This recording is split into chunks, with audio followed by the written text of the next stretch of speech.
A service of KIBMradio.com, the Internet's home for an all old-time radio.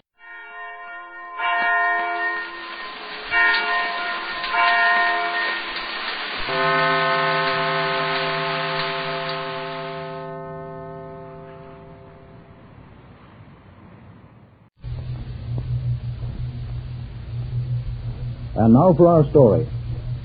Yesterday we had a couple of important problems about the bottling works solved, and everybody felt better. The most important problem was how to get some orders right away for Stratford Springs Health Water. And that is a problem for any business concern. Mary and her colleagues then got the happy idea of sending Daddy Stratford to Chicago to make the first contact. Will Danny make a good salesman for this important project? Well, we shall see. But first we must get him off to Chicago. Oh, yes, and that other problem, that of getting bottles for our struggling little bottling works, was solved by Max with the help of Dr. Benson when they discovered some empty bottles in the basement of the clinic. Dr. Benson had used them for a special baby food formula of his, and they decided the bottles would be perfectly all right for bottling the health water. Well, it looks like all of our problems are solved, or at least on the way to quick solution, and maybe affairs will soon begin to move slowly and smoothly with our friends in the town of Sanders. Meantime, it's the next morning, and we find everybody excited about something. Now for your shirts, Danny. Oh, here they are, Mary. Oh, Danny, I don't see why you have to wait until the last minute to do these things. You talking to me? Yes, hurry up. You'll miss that train. Well, I'm almost through. Now, this bag's already closed, Phyllis. Oh, fine. Oh, why don't you let Danny carry his top coat? A very good idea. It'll do him good and keep him out of mischief. Besides, I can't put any more in this bag. Those bags certainly hold a lot. They're the ones we used on our honeymoon. They're awfully nice. Cowhide, aren't they? Yes. Dr. Benson gave us those bags as a wedding present. Too bad we didn't know Dr. Benson so well when Danny and I were married. We didn't get nearly so many nice presents as you and Max did. Of course, we're not quite the same thing as you two are. Oh, Phyllis. Hurry up, Danny. All right. Mary, I promise to take awful good care of those bags. Oh, never mind that. You just hurry up, Danny. You haven't much time. Not more than 10 minutes, if that. All right, you leave it to me, Mary. I'll make it. Oh, Phyllis, I wouldn't say that. You and Danny are very well liked. You have lots of friends here in Sanders. Oh, I guess a few, but not like you and Max have. I've lived in this town ever since I was a girl, and you know how that is. What's the saying? A man is no prophet in his own town. Well, people just don't realize how much they do like you. You just go away sometime and see. They'll suddenly realize that Phyllis Stratford, me, Phyllis Sanders, that little girl over there in the big house that they've never known much about and paid much attention to, was after all a part of their lives. And her going leaves an emptiness nobody else can fill. I wish I could believe that, Mary. Why not? You don't have to try so hard, do you? I guess not. You know, you think things out in such a common-sense way and so philosophically. Oh, please, Phyllis. Don't call me a philosopher. You'll disgrace the trade. Always the trade. I mean it, Mary. You put things into plain words that I've always had running through my head, but I just couldn't say them. You know, I don't think you appreciate yourself enough, Phyllis. You think not? No, I don't think you do. Hey, what is this, a tea party or something? Say, we got to get that lad off the train. Rube's out here waiting with the taxis. Hey, where is Danny? Still dressing. Hurry up, Danny. He'll be along in just a minute. Yeah, be along in just a minute. Here we shut down the bottling works, take away our power to haul this boy off to the station, and he ain't even ready yet. Say, what is this, anyway? That you, Max? Yeah, you bet it's me. Say, what's the matter? Have you got the cramps? Well, don't get excited, Max. I'll be there ready in a jiffy. Oh. Well, you've only got a couple of minutes, Danny. Sure, I know. Now, give me my shirt. Here it is. Oh, Max, get his shoes. They're on the other side of the bed. And I'll sit down, Danny. I'll comb your hair while you button your shirt. Oh, well, you don't need to push me down. Shut up and hurry. You have his cufflinks, Phyllis? Yes, right here. And here's your tie, honey. Hey, what shoes? I can't find these shoes under the bed here. Hey, you dope. I don't put my shoes that far under the bed. Maybe they're in the bathroom. Phyllis, if you don't stop pulling my hair. Shut up and sit still. I can't comb it with you moving around. Here, put on your own tie, Danny. Here, I'll help you fix the cufflinks. All right, thanks. Well, guy, you are, Danny. Your shoes are full of water. What? Yeah. Oh, Danny, how many times have I told you not to leave your shoes in there when you take a shower? Listen, the train. Oh, hurry. Yes, Just go stay here. I poured the water out, but you'll get to Chicago with water in your shoes. Fine thing. Oh, Max, go call the station. Tell them to wait. Oh, yeah, sure. Okay. Hurry up, Danny. Put your All right. Get his coat, Phil. I haven't. Oh, these shoes are too tight. What did I tell you? Well, say, now look at here, Zeke. No, I'll tell you, Danny Stratford is going on that train. What? What'd you say? I don't care if it's the QB&G Railroad. This is Max Tilly talking. I want that train stopped. Yeah. Well, see what you can do about it. I want it stopped. Okay, well, you better find a way to flag it. And hurry up. Oh, gosh. All right. Come on, now, let's go. Button up your clothes in the car, Danny. Come on. I got the bags now. Max, be careful. Don't have everything on the floor. Well, who ever heard of packing bags and not locking them? Now, come on, get behind Danny and push him along, will you two? Come on, let's go.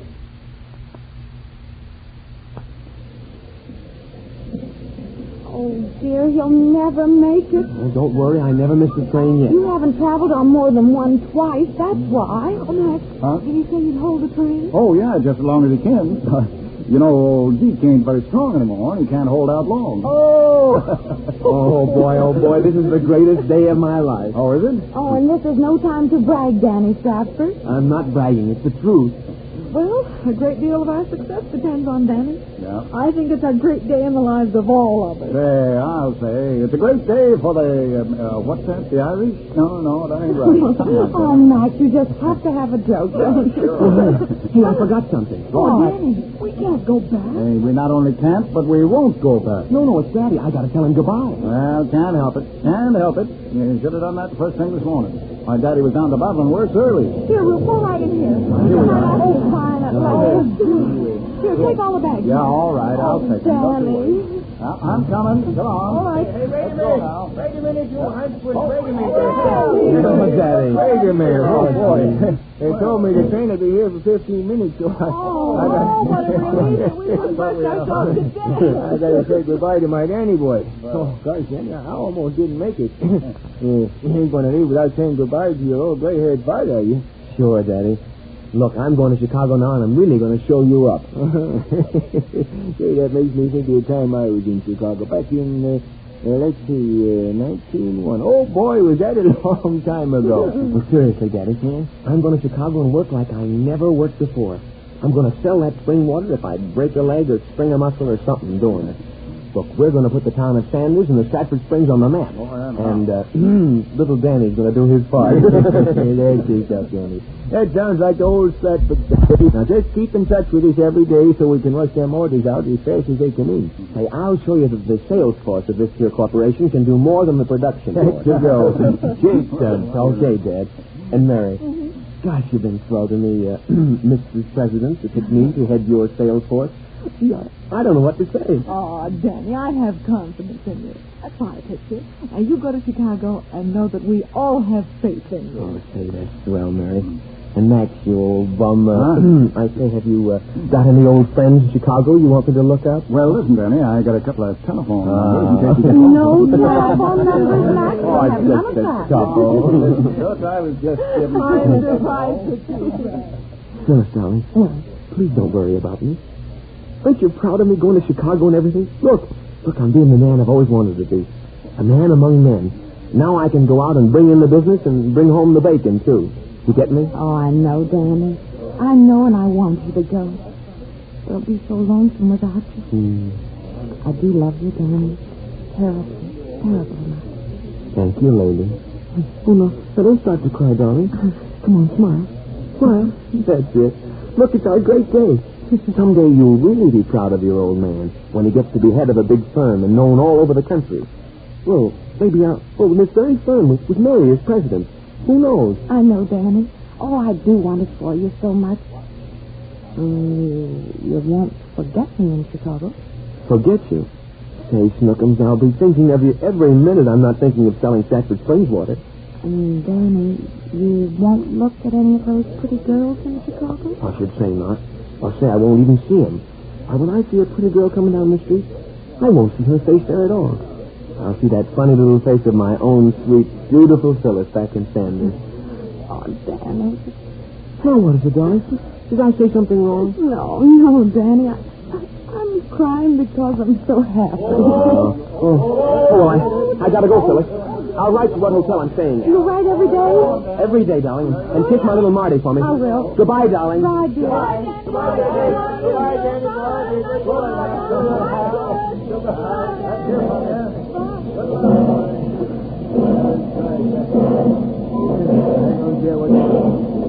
Mighty fine boy.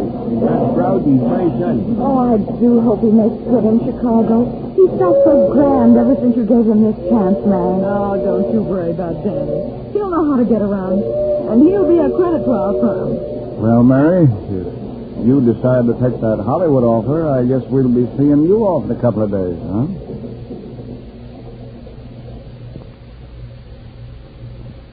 I wonder, will Mary be taking that train out of Sanders for Hollywood and that movie contract within a few days? It's something that's going to be hard for Mary to decide. And we notice that she hasn't said much about it since she received that urgent offer from Paul Cranshaw yesterday. $25,000 to make one picture is not a sum to be laughed at. And Mary knows how badly they need it right now in Sanders. But what about the direction of the Stratford Springs Corporation? With its president gone to the coast, will everything continue to move along smoothly? And how will Max feel about Mary leaving him for a while? And then there's the twins to consider. There certainly are difficult decisions to make in the life of Mary Southern. Be sure to listen to the next episode in the life of Mary Southern, brought to you with the compliment of Heinz Honey and Almond Cream.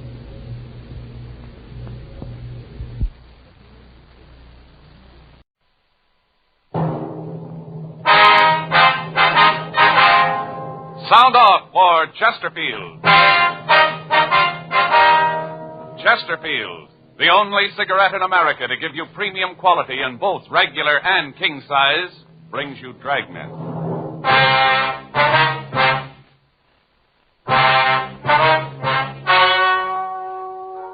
Ladies and gentlemen, the story you are about to hear is true. The names have been changed to protect the innocent.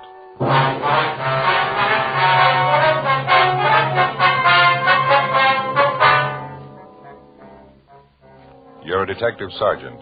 You're assigned to homicide detail. You receive a call that a fatal accident has occurred at a Hollywood motion picture studio. Your job? Investigate. Here's what a leading tobacco publication and the nation's press have had to say about king-size Chesterfields. U.S. Tobacco Journal, Atlanta, Georgia. Chesterfield king size is going strong. One jobber reordered twice this week, in addition to his regular order. And the Herald Tribune reported, king size is a sellout. Extra supplies of Chesterfields rush to dealers here. The reason for king-size Chesterfield's amazing success is this. All king-size cigarettes give you quantity, but only Chesterfield king-size gives you quantity plus quality, premium quality. That means Chesterfield king size contains tobaccos of better quality and higher price than any other king-size cigarette. The same fine tobacco as in regular Chesterfield. Enough more of this tobacco to give you more than a 1/5 longer smoke. So remember, Chesterfield is the only cigarette to give you premium quality in both regular and king size. Buy 'em either way you like 'em. Chesterfield gives you the best possible smoke. Much milder.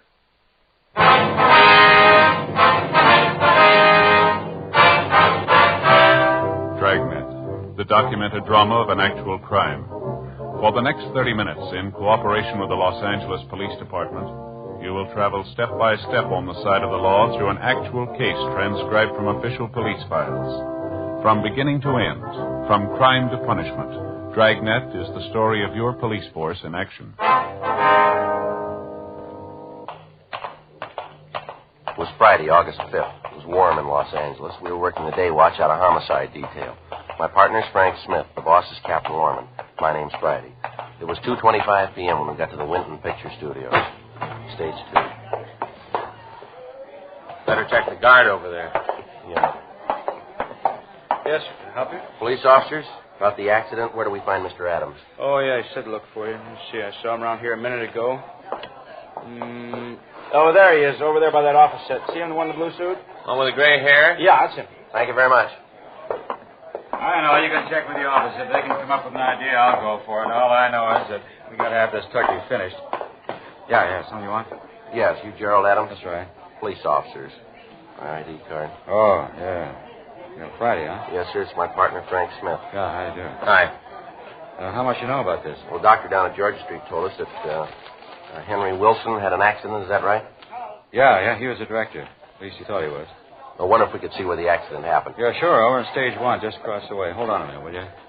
I'd like to talk to Sam for a minute, try to get things organized here, get things moving. Yeah, go right ahead. Just wait here. I'll be right back. Okay. Quite a place, huh, Joe? Yeah, a lot of room. It's a big stage, isn't it? Yeah. You know, all this, the average person doesn't stop to think about it.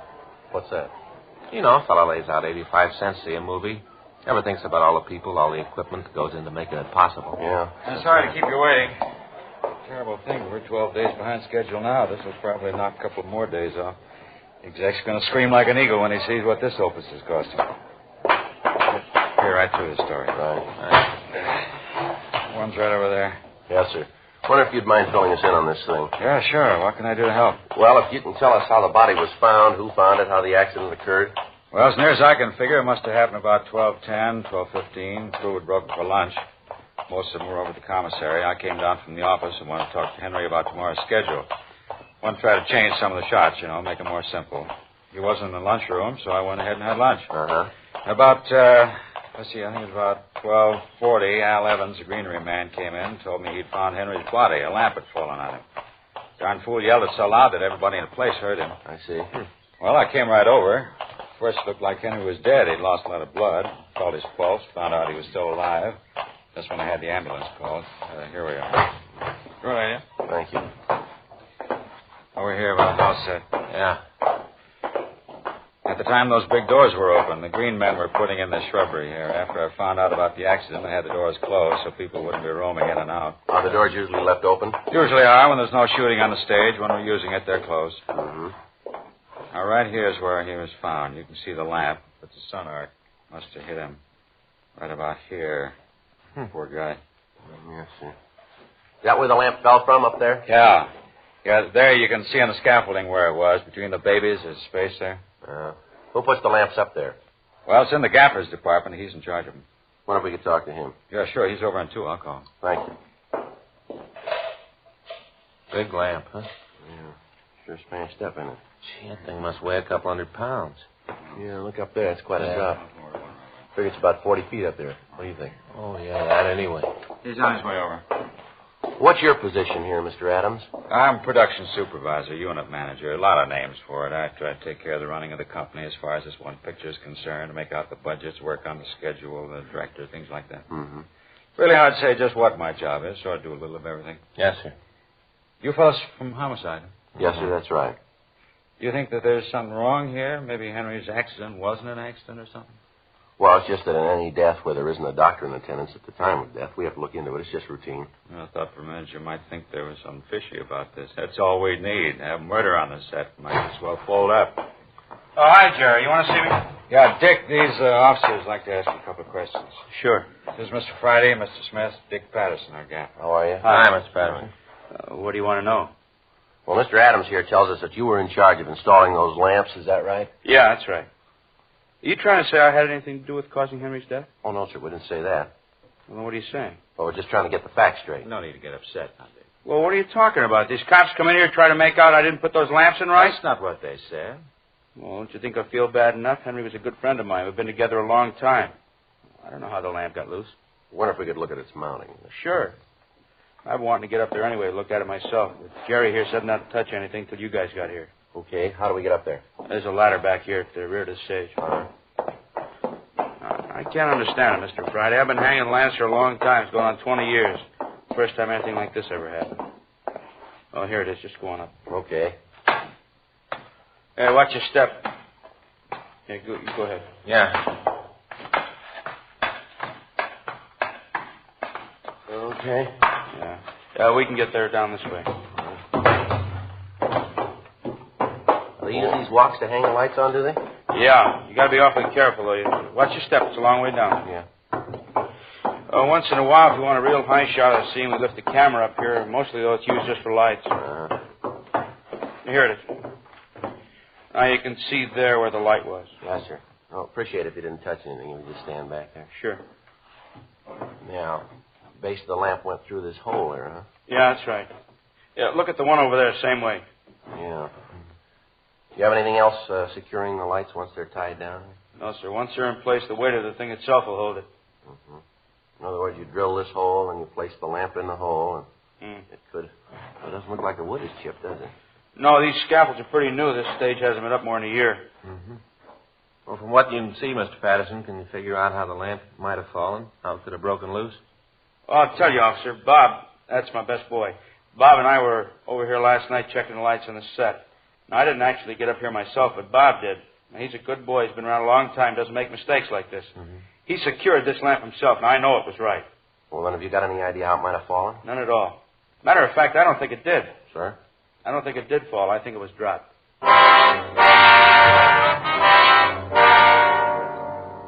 3:15 p.m. Frank and I went back to stage 2. We talked to Bob Murphy, the best boy, and got the same story from him. He said that he'd secured the lamp in position himself and that as far as he was concerned, it could not have fallen.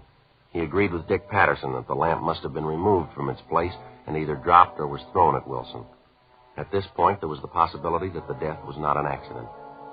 We asked the unit manager to assign one of the studio police to guard the scene of the accident, and then we called the crime lab. Dean Bergman lifted several clean prints from the broken lens of the lamp. Bob Murphy's fingerprints were taken, and they matched those found on the lamp. There were no other prints on the glass. The men from the crime lab found a small piece of blue cloth on the mounting of the lamp. Lee Jones put it in an envelope and gave it to me. At 4:20 p.m., we talked to Gerald Adams in one of the portable dressing rooms. I just can't believe it. There were a lot of people in town that didn't like Henry, but I don't think there was anyone that'd kill him. Was there anyone in the company that he had any disagreements with, would you know? Well, what do you mean? Well, anyone he had quarrels with, arguments, would you know? Well, I guess Sam would be the most likely. They argued all the time. Sam? Yeah, Sam Phillips. He's the first assistant director. Real talented guy. Been at it a long time. He and Henry worked together for a long time. They're always arguing. I guess if you didn't know them, you might think they were serious, but here in the company, we all knew. We understood. Understood what? Well, Sam's been in Hollywood almost since it was. He began as a prop man, worked his way up to be a cutter. Then I guess about 15 years ago, he went into directing. Mm-hmm. He's going to get a picture of his own pretty soon. He'll do well, too. Real talent. Well, about these arguments, Mr. Adams, between Wilson and Phillips. Well, to understand him, you'd have to know Henry. He was one of the first directors in pictures. Came out here from New York even before Sam did. Really old school. He drove special cars, most of them pure white. Had all his clothes designed and made. He wore a cape while he was on the set, you know. Referred to himself as Wilson. You know, Wilson thinks this, Wilson thinks that. If you didn't know him, you'd take him seriously. Once you did that, you were in trouble. Mm-hmm. Were you ever present when one of these arguments took place? Yeah, matter of fact, they had one yesterday. That's so? Yeah, over in the commissary. I thought for a minute it was going to be pretty serious, and then I realized it was all a gag. Everyone else did, too. Well, what was it about? Well, like I told you, the picture's 12 days over now. A lot of tension on the stage. Everyone's pretty edgy. Yeah. Well, Sam's a great practical joker, you know, always trying to cook up something. Mm-hmm. Most of the time, the jokes do the job. They give everybody a laugh. They all feel a little better. Well, day before yesterday, Sam got one of the set dressers and took a cement deer. You know, the kind people used to have on their front lawns? Yeah, I think I know the kind you mean. Well, the two of them carted this deer down the parking lot and put it in the back seat of Henry's car. He planted it so the deer was looking right at Henry when he got in the driver's seat. The thing weighed about 250 pounds. Once they got it in, Henry couldn't get it out. He tried that night. He couldn't make it. He didn't think it was very funny, did he? No. He had to leave it in the car all night. Drove home with it. Next morning, when he checked in the lot, he tried to get it out again. While he was trying, the horns on the thing tore up the upholstery in his car, really ripped it up to pieces. Oh, I'll be darned. Well, finally, Henry got a hammer and broke the thing up. Smashed it in little pieces and threw them all out of the car. Left them right in front of the scene dock. Yeah. Was that when he and Phillips had the argument? No. Yesterday morning when Wilson got on the set, he wasn't saying anything to anybody. All the crew knew about the deer, and they were all waiting for him to say something about it, but he didn't. He just drove the crew through the morning setups. The argument took place at lunchtime. Yeah. Henry waited until the whole crew was having lunch, and then he stormed into the cafe. He walked over to Sam, really read him off, called him a child. He said that if he'd spend a little more time doing his work and less time playing around, the picture wouldn't be so far over scheduled. Really made him look like a fool. The argument went on for about 15 minutes. Well, what was Sam doing all this time? Well, he just sat there, and then finally he got up and grabbed Henry, kind of shook him, said he'd never been talked to like that before, and it wasn't going to happen again. Said he'd kill Henry next time he did it. Mm-hmm. Well, Henry looked pretty scared. Sam's a big man, you know. I think if he made up his mind to do it, he could have broken Henry in two. Mm-hmm. Sam looked at Henry for a minute, and then he laughed. Then Henry started to laugh, too, and then the whole place. I guess it's like laughing in a horror picture. Anything to break the tension. It looked real tight. Even I wasn't sure it was a joke, you know. You said that Sam lifted this deer into the car by himself? Well, I don't know if he did it by himself, but I know he could lift it without help. How much did you say that deer weighed? More about 250 pounds. Why? Well, I was just thinking. That's about what that big lamp weighed, isn't it?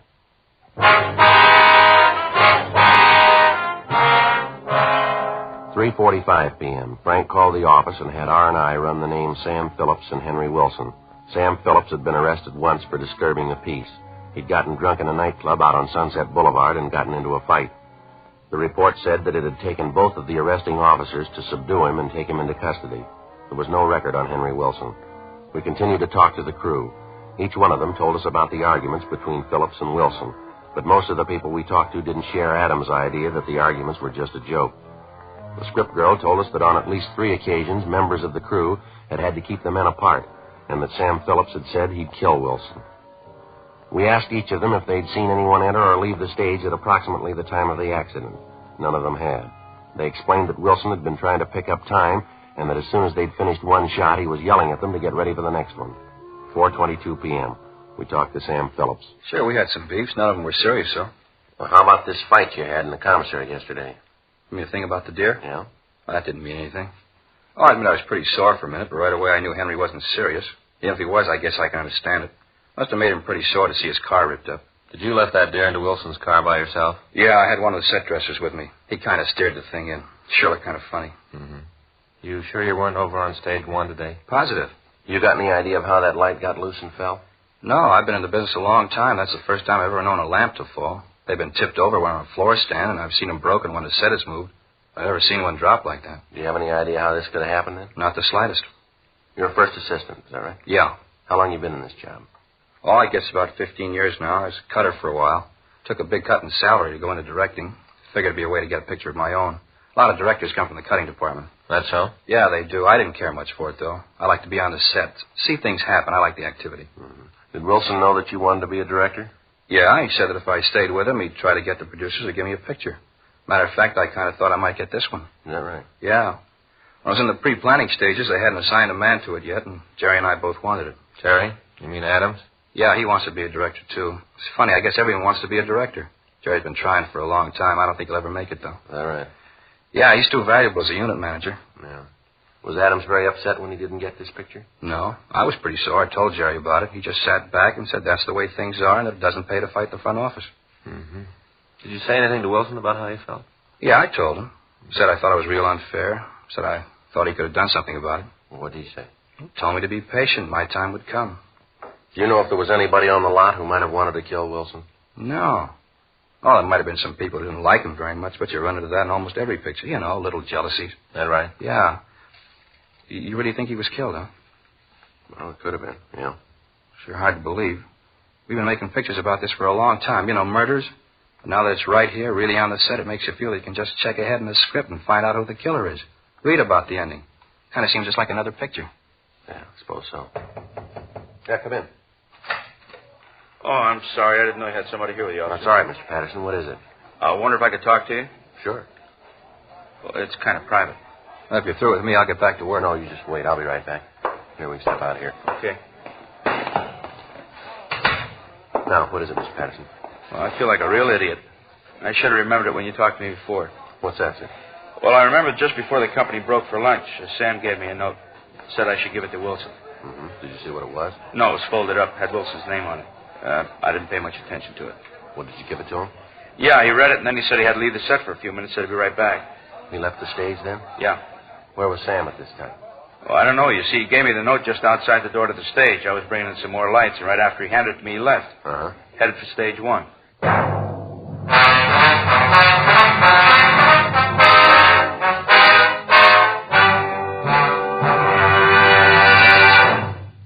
You are listening to Dragnet, the authentic story of your police force in action. Chesterfield was first to name its ingredients. Ingredients that give you the best possible smoke. Now, Chesterfield is first to give you scientific facts in support of smoking. Nose, throat, and accessory organs not adversely affected by smoking Chesterfields. First such report published about any cigarette. A responsible consulting organization reports a study by a competent medical specialist and staff on the effects of smoking Chesterfields. For 6 months, a group of men and women smoked only Chesterfield. 10 to 40 a day, their normal amount. 45% of the group have smoked Chesterfields from 1 to 30 years, for an average of 10 years each. At the beginning and end of the 6 months, each smoker was given a thorough examination, including x-rays, and covering the sinuses, nose, ears, and throat. After these examinations, the medical specialist stated, "It is my opinion that the ears, nose, throat, and accessory organs of all participating subjects examined by me were not adversely affected in the 6 months period by smoking the cigarettes provided." Remember this report, and buy Chesterfields either way you like 'em, regular or king size. Premium quality Chesterfields, and much milder.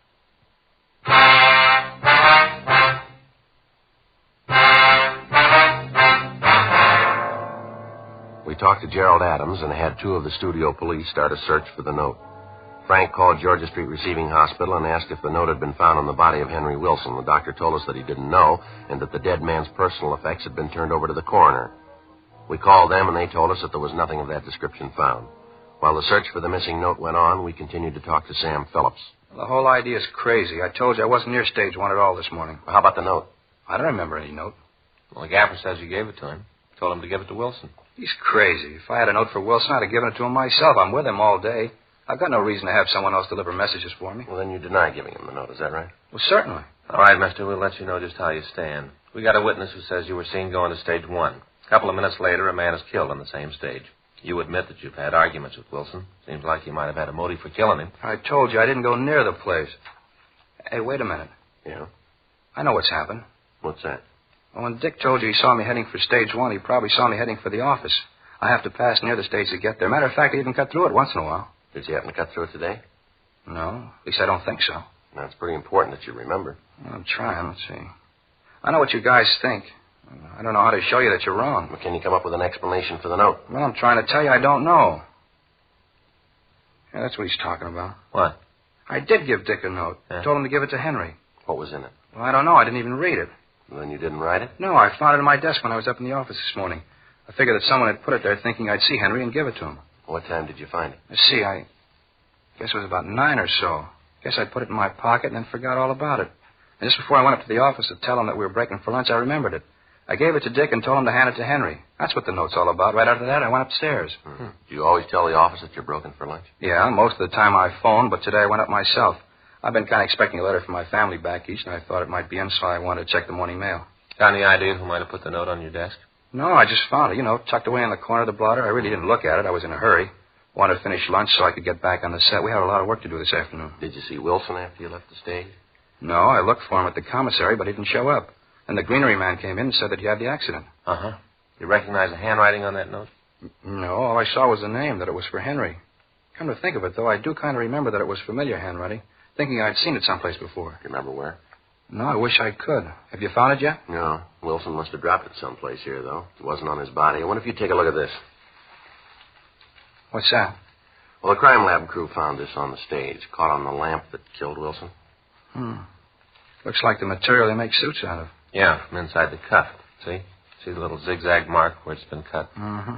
You ever see this type of material before, Sam? Let me see.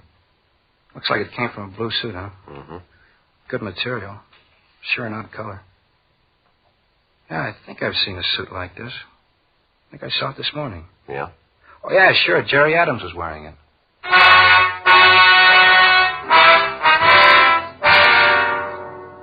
6:30 p.m. We called Gerald Adams into the dressing room. Were you on stage 1 at all before the body was found? No, sir. Why do you think I had something to do with this? Well, we're just trying to get the facts here.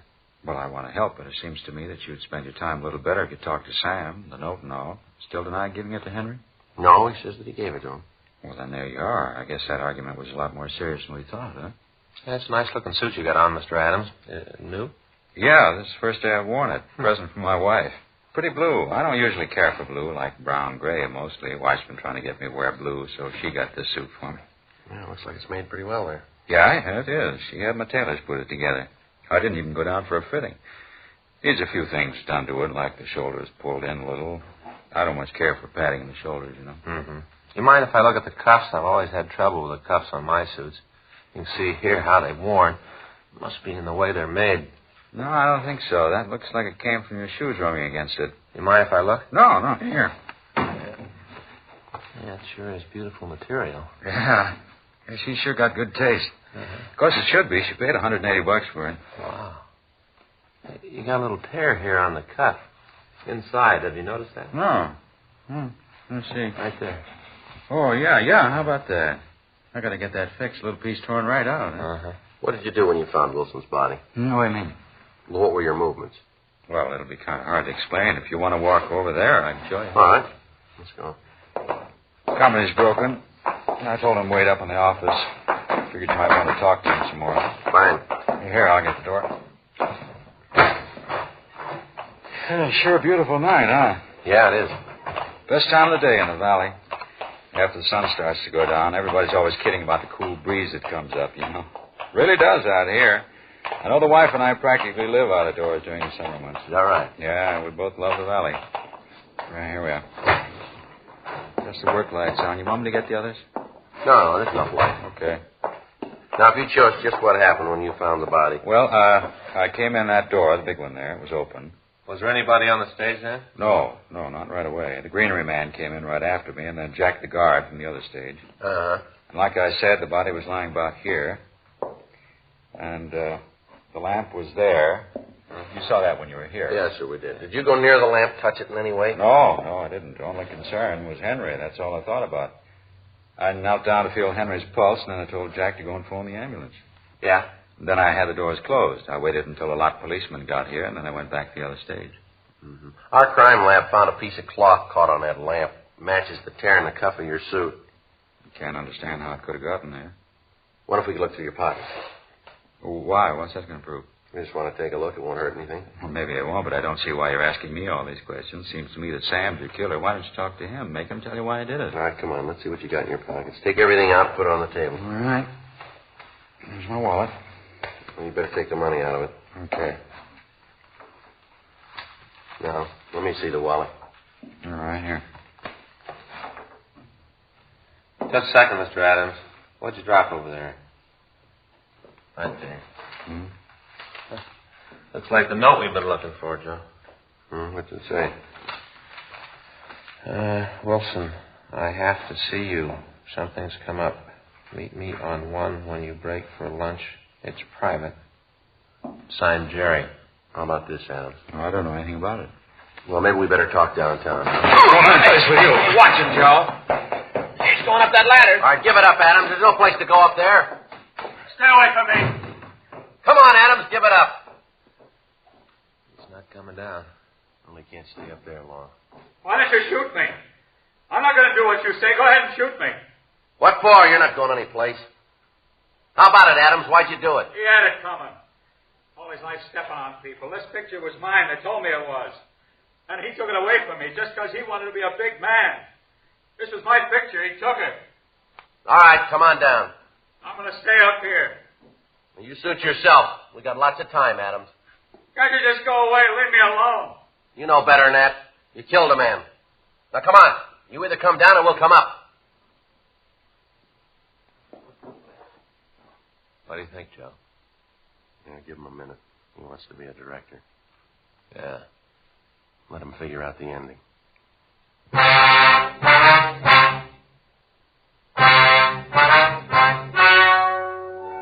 The story you have just heard was true. The names were changed to protect the innocent. On February 17th, trial was held in Department 89, Superior Court of the State of California, in and for the County of Los Angeles. In a moment, the results of that trial. Now, here is our star, Jack Webb. Friends, in a sense, every smoker is his own judge and jury when it comes to selecting a cigarette. Now, you've heard the facts in our case for Chesterfield, and I'd like to sum them up for you. Chesterfield, the first and only cigarette to give you premium quality in both regular and king size.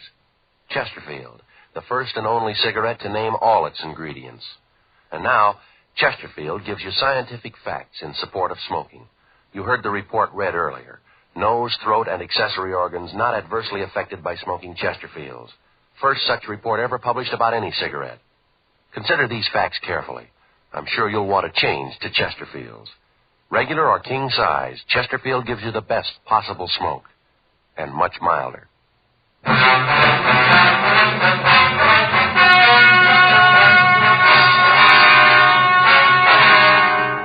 Gerald S. Adams was tried and convicted of murder in the first degree. He was sentenced to life imprisonment in the state penitentiary, San Quentin, California.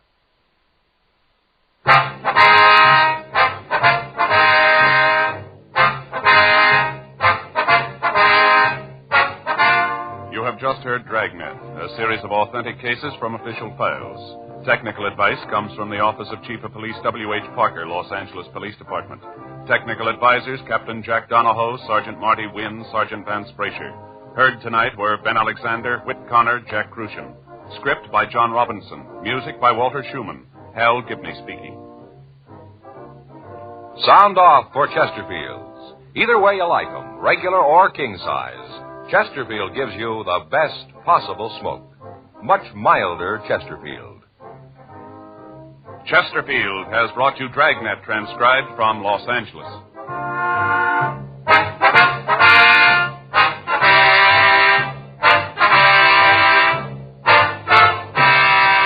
This is NBC, the nation's headquarters for election news.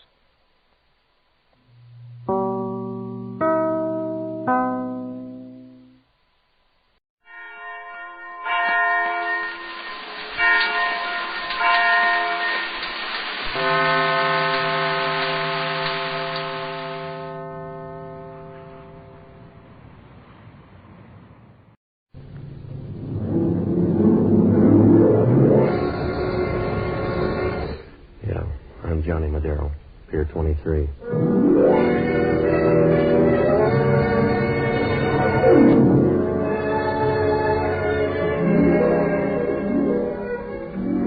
know, the only time San Francisco really gets hot is when a tourist calls it Frisco, and then it gets warm enough to give a sleigh dog a southern accent.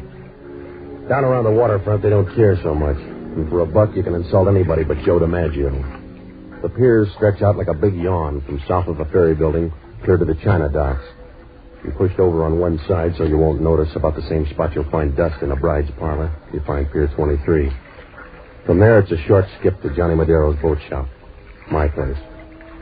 The sign outside looks honest, but down here the only sign people pay any attention to is rigor mortis. I rent boats and do anything else you can blame on your environment. It works out all right. But pretty soon word gets around you got a reputation. It doesn't pay to argue, because even if you're leveling, you make as much headway as a whistler with a split lip. I found that out last Wednesday afternoon. I was looking out the window watching the tide come in when somebody in back of me coughed. When I turned, Nat Finley was standing there in the office. He didn't say anything for a minute, and you noticed his eyes were as soft as the inside of a woman's arm.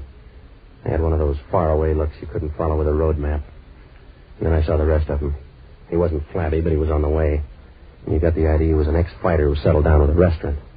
I got the right place, haven't I? If a woman screams you haven't, what's on your mind? That's a good question, Madero. That's a good question. That's what I want you to find out. Look, fella, maybe I don't even want to be friendly. What's on your mind? I don't know, Madero. I don't know. All right, you convinced me. Now back out of here and we'll both be in the dark. Huh? Well, wait a minute, Madero. Listen to me. My name is Nat Finley. My wife and I live up on Nob Hill, and I've been retired for a while, see? And... I don't, but go ahead. Well, you got to help me, Madero. I'll pay you $50 a day to help me. At that price, it won't be help. I want you to find someone for me, but I don't know who or why yet. We're back to that again, huh? Oh, listen to me. Lately, a name's been ringing in my ears. Just a name. Pete Sutro. Pete Sutro. Over and over again. So you read it somewhere. I don't know where I picked it up. For the last week, the name Pete Sutro has been on my mind. It's a nightmare. You got to do something about it, Madero. Change your diet. That might help. I want you to find Pete Sutro. Find out who he is, where he is, why he's bothering me. If you do, I'll give you a $200 bonus. Look, Finley, is this a job or a career? There must be a dozen Sutros from here to Jersey City. Maybe, but the Pete Sutro I want lives right here in this town. He's got to. There's a law? Now, listen to me, Madero. Last night, I kept hearing the name Sutro again. Only this time there was an address, too. It was care of General Delivery, San Francisco. So he's got to be somewhere in this town. Why don't you check the phone book? I have, and the city directory, too. But so far, I haven't been able to locate him. Then I will, huh? Well, if you don't, you're still getting $50 a day. What are you worried about? That $50 a day? It might turn out to be a dream, too. You better throw in some advance money. Well, sure, Madero. I brought a check along, just in case. Will $100 cover your doubts? Yeah, if the bank can cover your check. If they can't, you don't have to do the job. That fair enough? Mm-hmm. Will you start looking right away? Yeah. But you gotta be careful, Madero. My wife's never to know about this, understand? Why? Because, well, she doesn't like the idea. She thinks I'm a little crazy looking for a name like this. She hates me, I think. She thinks I'm crazy. Don't worry about her, Finley, until she starts mixing your nightcaps.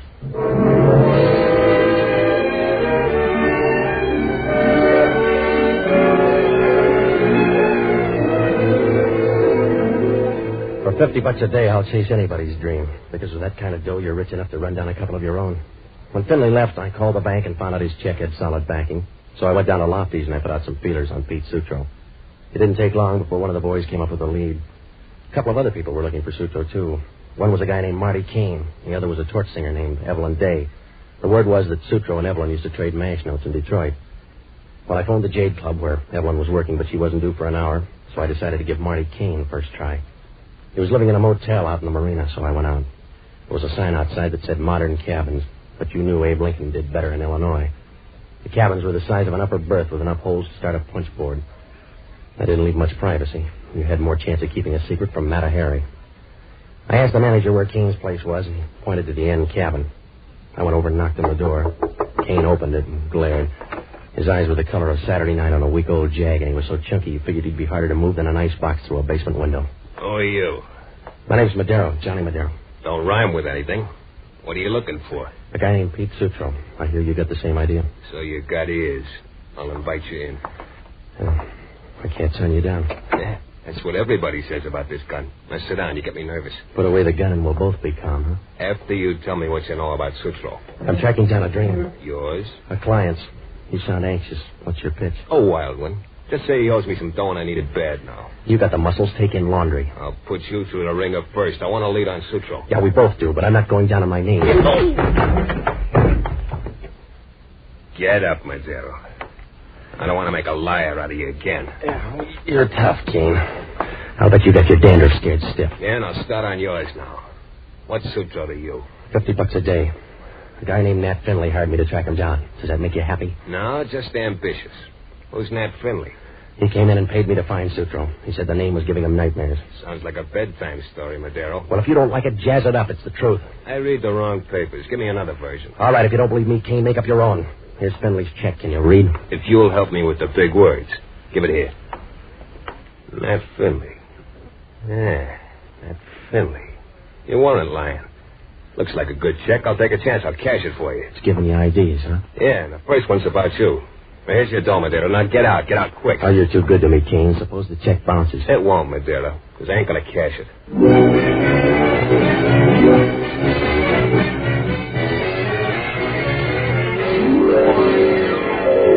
Oh, I couldn't figure it.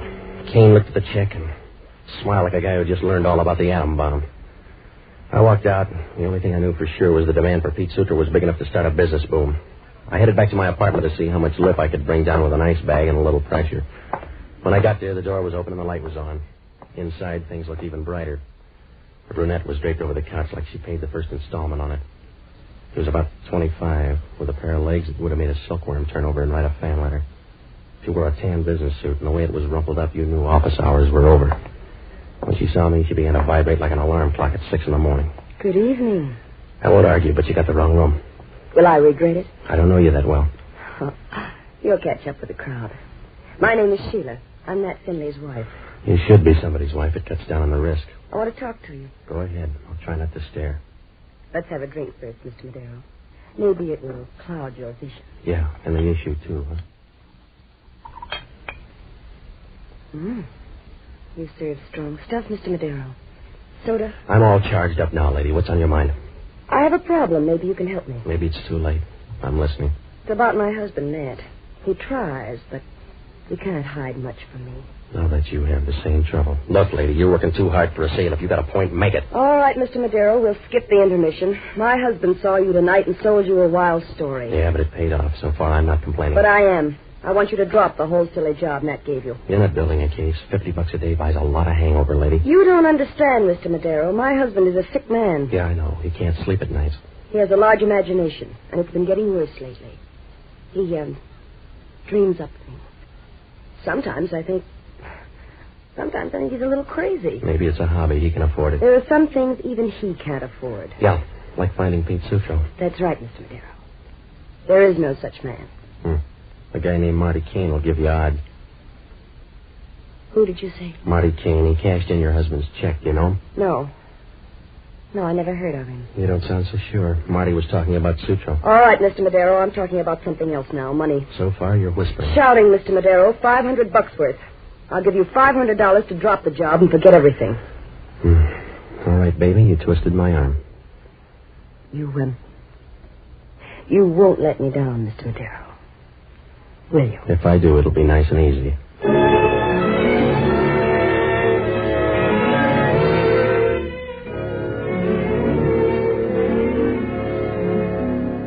Finley had the kind of a wife you mate with a panther. She picked up her purse and peeled off 500 fish. She wasn't talking anymore, and when she swayed out, you wondered how much night practice she'd given that rumba. Well, I was all washed up with the Finleys, and it felt good already. So did the dough. I felt like a guy whose name was just picked in a chain letter. My mind was free for the better things in life.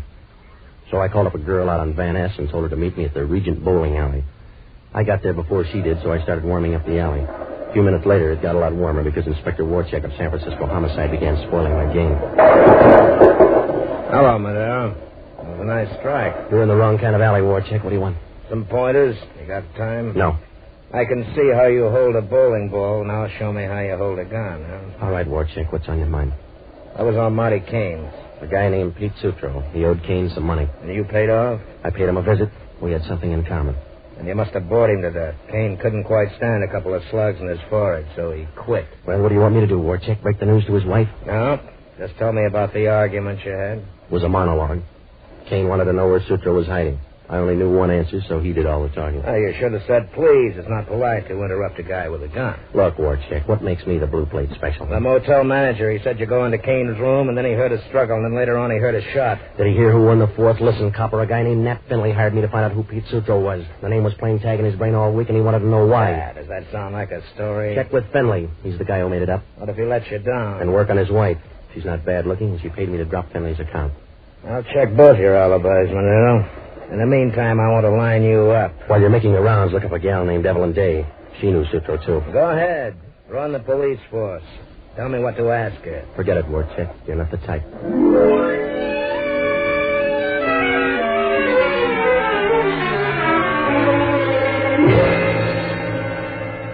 Warcheck stood there for a second, wiping his teeth with his tongue. If he'd done it on the outside, it would have been a contract job. And then one of the bowlers in a tight pair of slacks brushed up against him and went out. He looked at me once more and headed after her. Well, I didn't feel much like bowling either, so I left a note at the desk for the girlfriend and started out. I knew I was in trouble. Some days it's harder to duck trouble than a handful of pebbles. No, I told myself I didn't kill Kane, but that was like trying to fight a fire with an anti-smoke law. The big question was Pete Sutro. Who was he? There were other questions, like why did the Finley dame buy me off?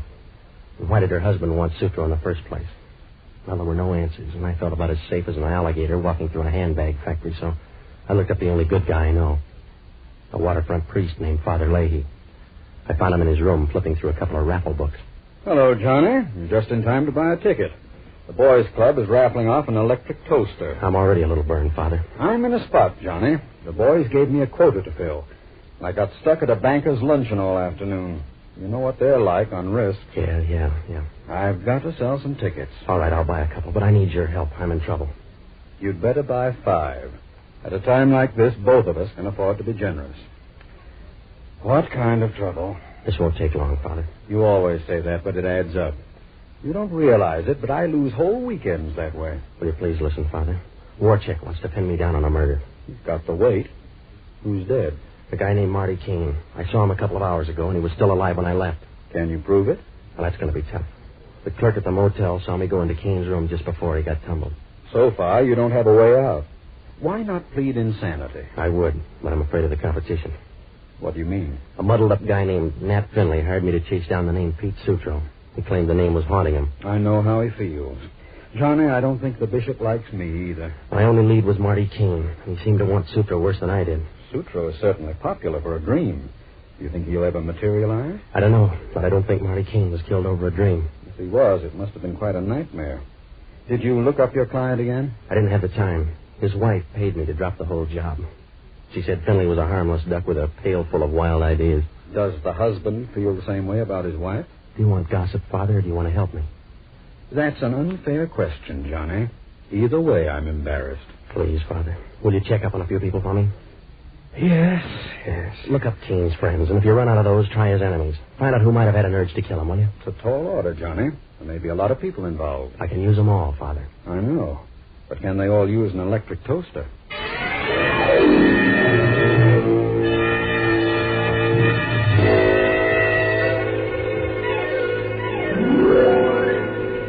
When I left Father Leahy, I knew I still had one base to tag. It was Sutro's ex-flame, a doll named Evelyn Day. I drove down to Eddy Street and I parked near the Jade Club. No, it's not a bad place, but on a slow night, even the winos are afraid to go in. Inside, it was dark enough to hide the decimal point on a check, and over by the bar, there was a piano playing music that nobody was listening to. And then Evelyn came out. And right off, he started hunting for the nearest fire exit. She had red hair about this side of 98 degrees, and she wore a black evening gown that held up by one strap and a prayer. She was the kind of a girl who could wear a Mother Hubbard and make it look like a negligee. And when she sang, it came out low enough to strike oil. After she was through, I asked the bartender to give her a message. She walked over to me, and she wasn't happy one way or the other. Are you the man who wanted me? One of them. You're Evelyn, huh? Yeah. What will it lead to? A crisis if you don't sit down. All right. You've got me interested. Now, what's on your mind? That we can talk about?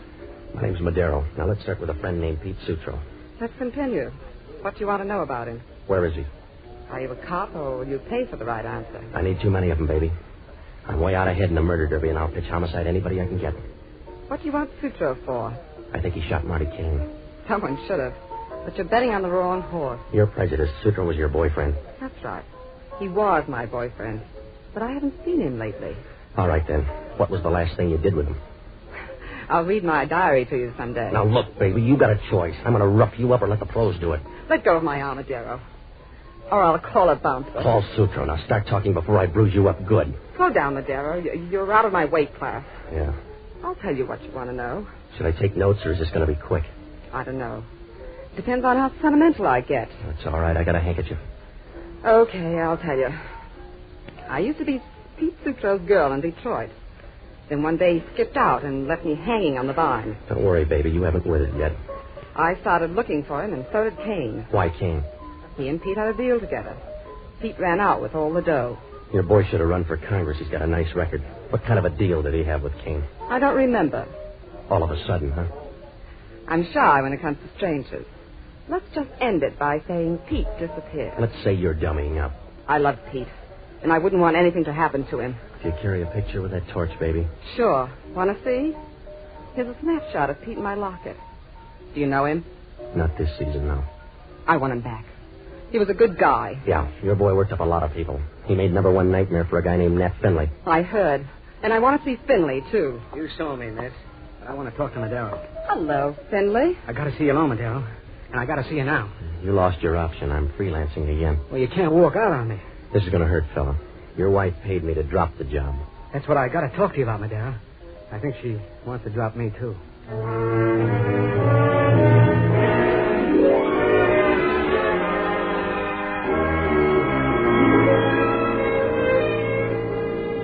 Finley grabbed me by the arm, and you could tell he was scared.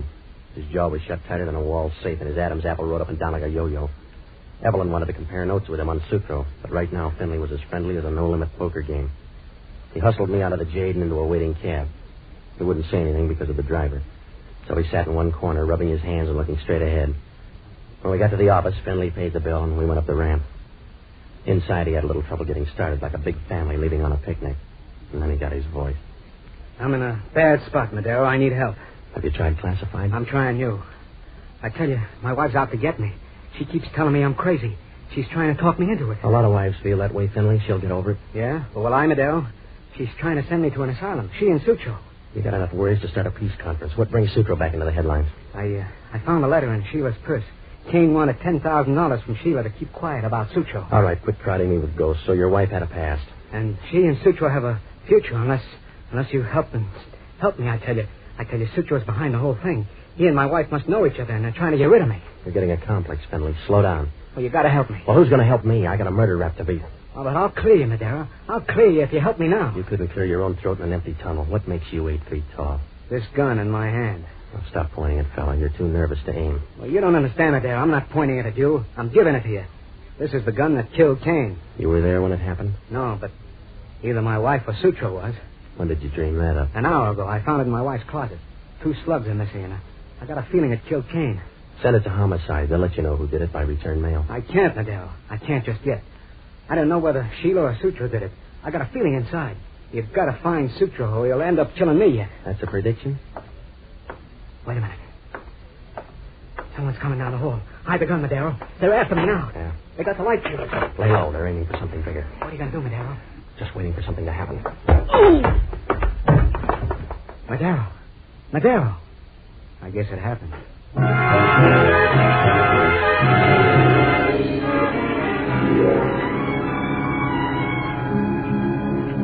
Somebody turned a flashlight in my eyes and then hit a 4-bagger. If they hung around, they could have seen me do a couple of quick quivers a chorus girl would have been proud of. I laid there in the dark for a while. If you're going to look messy, a blackout isn't a bad place to do it. After a while, I tried to get up, but my stomach felt as empty as a horse laugh at a funeral. I sprawled out again, and I tried to figure how a name like Pete Sutro could start so much pain. Then the lights went on. They should have stayed off because Warchek was breathing over me like a steam engine with a broken heart. Hello, Madero. Does the light bother your eyes? Yeah, Warchek. Get out of it. Get used to it. It's a lot stronger down at headquarters. Tell me about the gun on the floor. I heard you were coming. I wanted to commit suicide. You didn't try hard enough. Just got a phone tip that said you had the gun that killed Marty Kane. Hand it to me. All right, Copper, I'll make it easy for you. Finley left the gun here before somebody sapped me. Uh-huh. Who's somebody?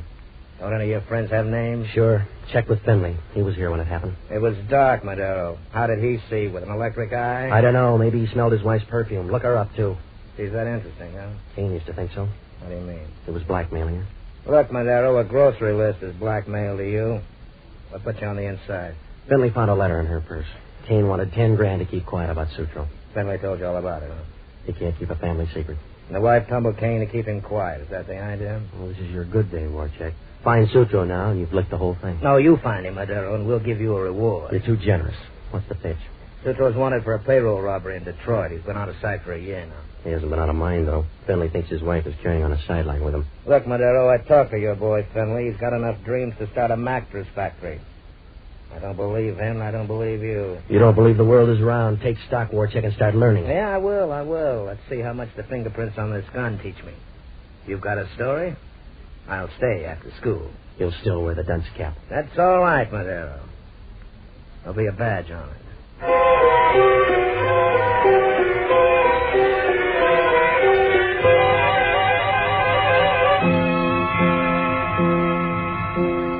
Warchek wrapped the gun up in a handkerchief, and if it killed Marty Kane, I might as well start writing letters to the governor. The gun was a plant, but I had about as much chance of selling that to Warchek as a pair of short pants to a reform school. Warchek stood there and smiled, and then he walked out. There were a lot of questions again, like who sapped him, and did Finley really have a story? The more I thought about it, the more snarled it got, and then the phone rang. Yeah. Hello, Johnny. This is Father Leahy. Are you still free? Yeah, but I'm breathing hard. How'd you make out? Fine, Johnny. I sold 10 raffle tickets. What'd you find out? Warchek just got a teletype. Sutro pulled a payroll robbery in Detroit. They think Marty Kane helped him. Well, that figures. What else? Sutro and the dough are supposed to be somewhere in town. Yeah, even the bloodhounds are worried. How does Sheila figure? She and a girl named Evelyn were both in love with Sutro. But rumor has it that Sutro's favorite was Evelyn. What about Finley? Sheila must have got tired of sharecropping, so she settled for Finley. They both came in from Detroit about a year ago. But, Father, it's still fuzzy. Marty Kane was blackmailing Sheila because of Sutro. There must be a tie. Evelyn's asking the same question, and she thinks Sheila knows the answers. She's on her way to the Finley place for a showdown. Thanks, Father. I'll tag along and grab a seat on the sidelines. It'll be a free-for-all if those two girls tangle. Don't worry, Father. They won't get in my hair. Don't be too sure. Samson had trouble with one girl.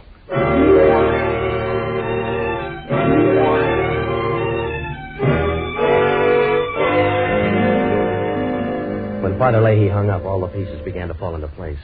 All but one. Where was Sutro? He was around somewhere, but it was like throwing a headlock on a shadow.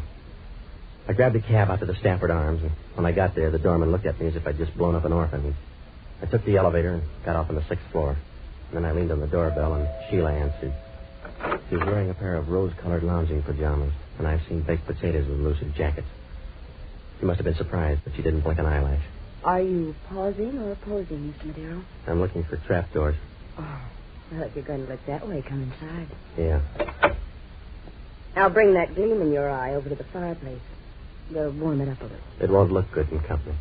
Why? Who's company? Evelyn's a little late. She got tied up sharpening her claws. Evelyn who? Hold out, baby. She's got a better question than that. Like what? Like, where's Pete Sutro? That key sounds like a friend. That's too early. That's probably my husband, Matt.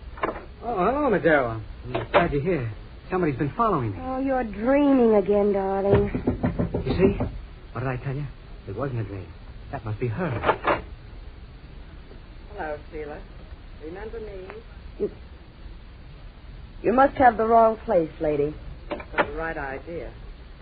I want Pete Sutro back. You want too much. I'll grab anyway. I've come for Pete, Sheila. You came too late. He's dead. Pete Sutro died 2 years ago in Detroit. You hear me? He's dead. Not dead enough. You're lying, Sheila. Pete Sutro is standing right behind you. What do you mean? That's my husband. That's Nat. So you gave him another name and another face. But you can't give him another voice. That's Pete Sutro. What are you talking about? What are you saying? I'm not Pete Sutro. Don't you remember me, Pete? I'm Evelyn. Oh, what did they do to your face, darling? My face? I was in an accident. It's hard to remember things. Remember the payroll robbery, Pete? You were supposed to come back to me. Payroll robbery? There was an accident, and I was hurt. I can't remember anything else. It's so hard to think. Well, you were there, Sheila. What happened? Go ahead, Sheila. Tell him what happened. Tell him that he's Pete Sutro. Tell him that you stole him from me. Tell him that you killed Marty Kane. All right, Evelyn. I'll tell it to you first. It was a good campaign, but I'm voting you down. Put away now. the gun. He won't stand for it. He's henpecked now. What are you doing, Sheila? You'll hurt him. I'll try. You shot her. You shot... Evelyn. Pete, you remember me. She broke us up for good. But you remember me. Yeah. I remembered. Evelyn. I'm beginning to remember a lot of things now. Then forget him, Ned.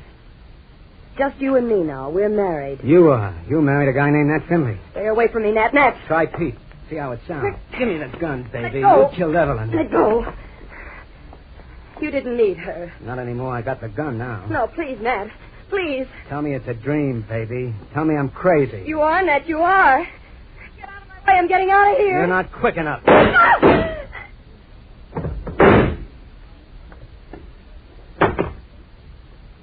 The gun's empty now. Yeah. So's everything. I'm tired, Madero. Tired. Hold out. It's going to be a long trip. Yeah. I told you, Madero. Pete Sutro was going to kill me in the end. Yeah. You talked yourself into it.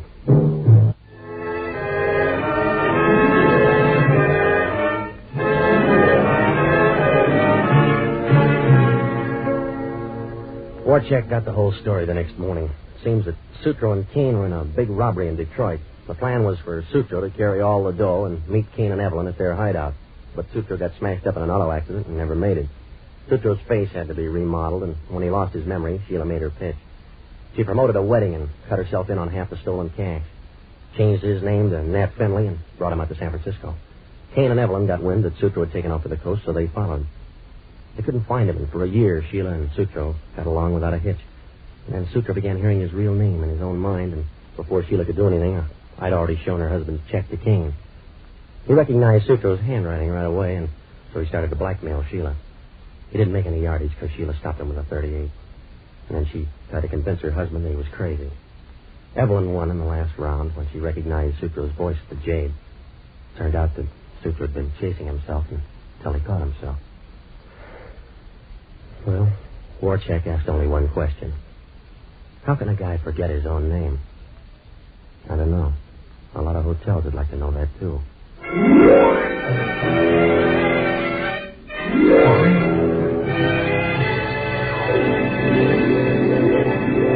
Johnny Madero, Pier 23, starring Jack Webb as Johnny Madero, has been presented by the Mutual Network. Johnny Madero is written by Herb Margolis and Lou Morheim. Gail Gordon played Father Leahy. Bill Conrad played Inspector Warcheck of Homicide. John Garfield played Nat Finley. Others in the cast were Gene Rogers, Joan Banks. Original music was composed and conducted by Harry Zimmerman, and the entire production was directed by Nat Wolff. Tony Lafrano. This is the Mutual Broadcasting System.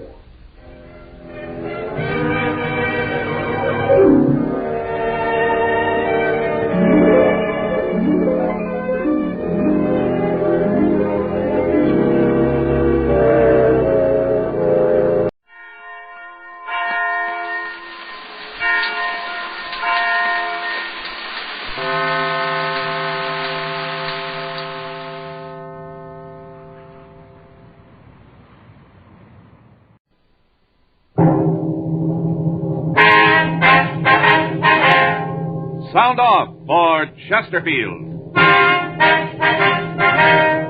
Chesterfield, the only cigarette in America to give you premium quality in both regular and king size, brings you Dragnet.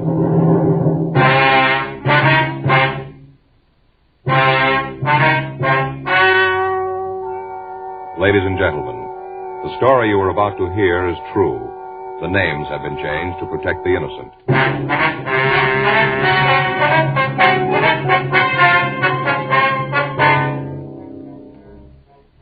You're a detective sergeant. You're assigned to homicide detail. You get a call that the body of a dead woman has been found in a closet. There are no leads to her identification. The identity of the killer is unknown. Your job? Investigate. Here's what a leading tobacco publication and the nation's press have had to say about king-size Chesterfields. Tobacco leaf. More calls for Chesterfield king-size cigarettes than for most brands being marketed. And the Cleveland Press reported, dealers everywhere report the big pack sale phenomenal. Last week in Cleveland, some areas reported the long-size Chesterfield outsold all other brands. The reason for king-size Chesterfield's amazing success is this. All king-size cigarettes give you quantity, but only Chesterfield king-size gives you quantity plus quality, premium quality. That means Chesterfield king-size contains tobaccos of better quality and higher price than any other king-size cigarette. The same fine tobacco as in regular Chesterfield. Enough more of this tobacco to give you more than a 1/5 longer smoke. So remember, Chesterfield is the only cigarette to give you premium quality in both regular and king size. Buy 'em either way you like 'em. Chesterfield gives you the best possible smoke. Much milder.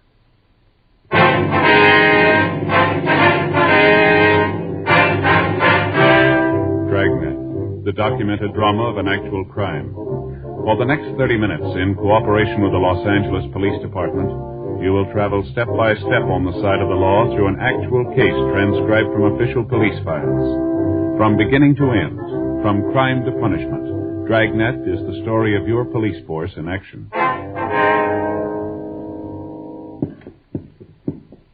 It was Thursday, April 17th. It was warm in Los Angeles. We were working the day watch out of homicide detail. My partner's Frank Smith. The boss is Thad Brown, chief of detectives.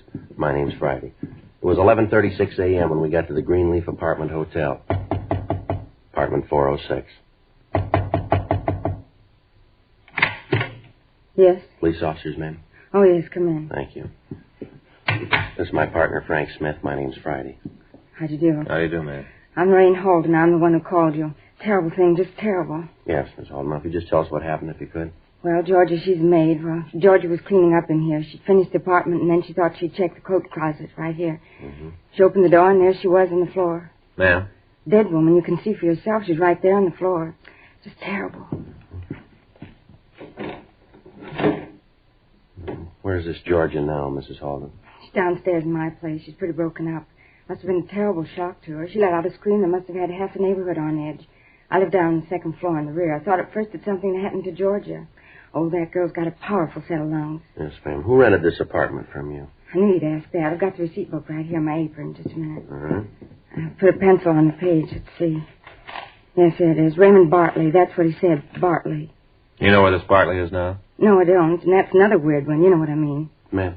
Well, look in the closets. Look around the places. None of his clothes. Nothing that even tell you he was still here. He's got another week to go on his rent. How's that, ma'am? Well, moved in a week ago. You can see here on the receipt. Wednesday, April 9th. Mm-hmm. Paid me 2 weeks in advance.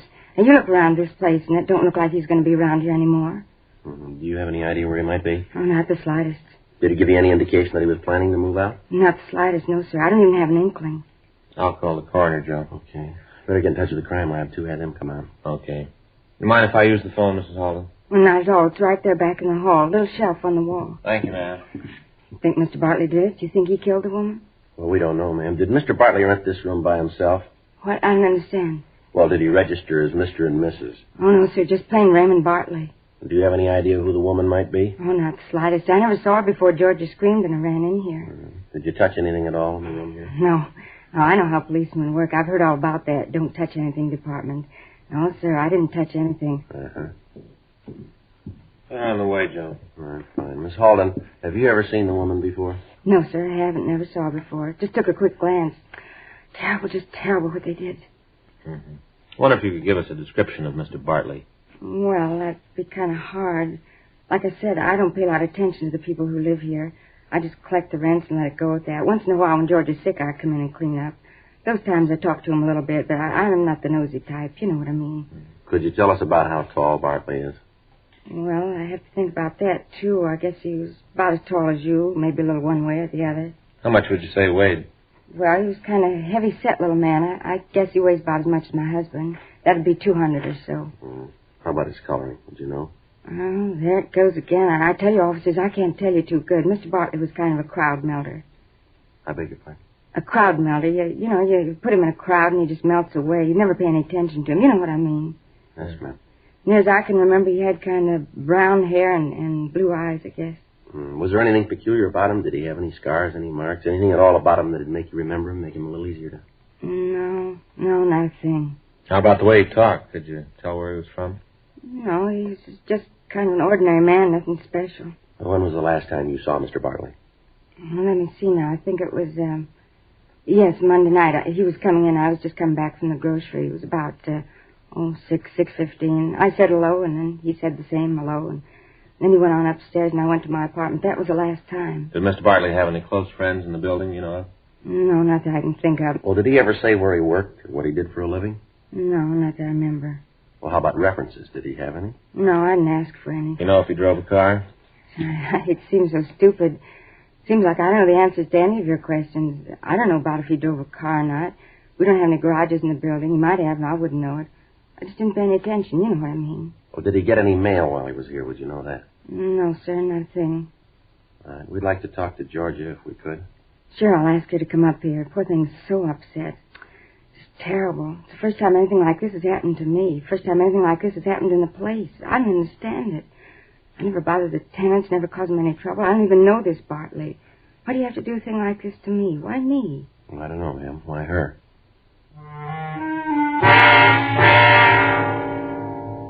The crime lab crew got there and went over the apartment. Photographs were taken of the room and of the position of the body. In going over the room, the crime lab came up with a probable murder weapon, a cast-iron poker standing in the fireplace rack. Brown hair, similar to the victim's, was found clinging to the metal. Dean Bergman lifted several partial and some full fingerprints from around the apartment and from the poker itself. He compared them with fingerprints of the maid and eliminated her as a suspect. He rolled the prints of the dead woman. Hers were eliminated from those found in the apartment. We talked to the maid and got the same story that we'd been given by Mrs. Holden. She was unable to add any information to what we already had. We talked to the neighbors in the building. None of them had had any dealings with the missing Ray Bartley. The woman in the apartment next to his told us that on the previous night at about 10:45, she had heard a woman's voice and a loud argument coming from the murder apartment, but she said she hadn't paid any attention to it. 2:42 p.m. Frank and I checked back into the office. I'll call Bergman and see if he was able to identify the woman or make the other prints. Yeah, right. I hope he's done some good. Yeah.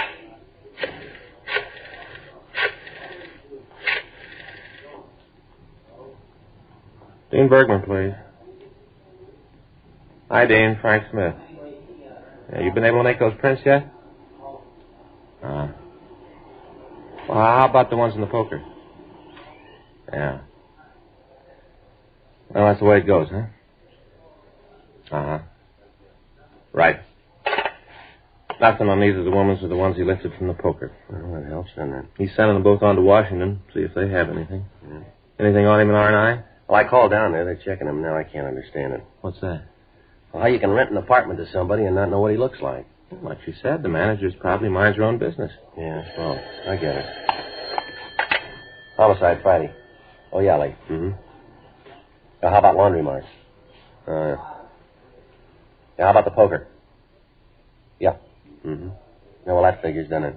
Yeah. Okay, Lee, thanks a lot. Anything? Well, he's pretty sure the poker was the murder weapon. Anything to identify the woman? No, not a thing. Whoever did this sure knew what he was doing. Removed everything that could possibly tell us who she was. That puts us in a good position. Yeah. An unidentified body and an unknown killer.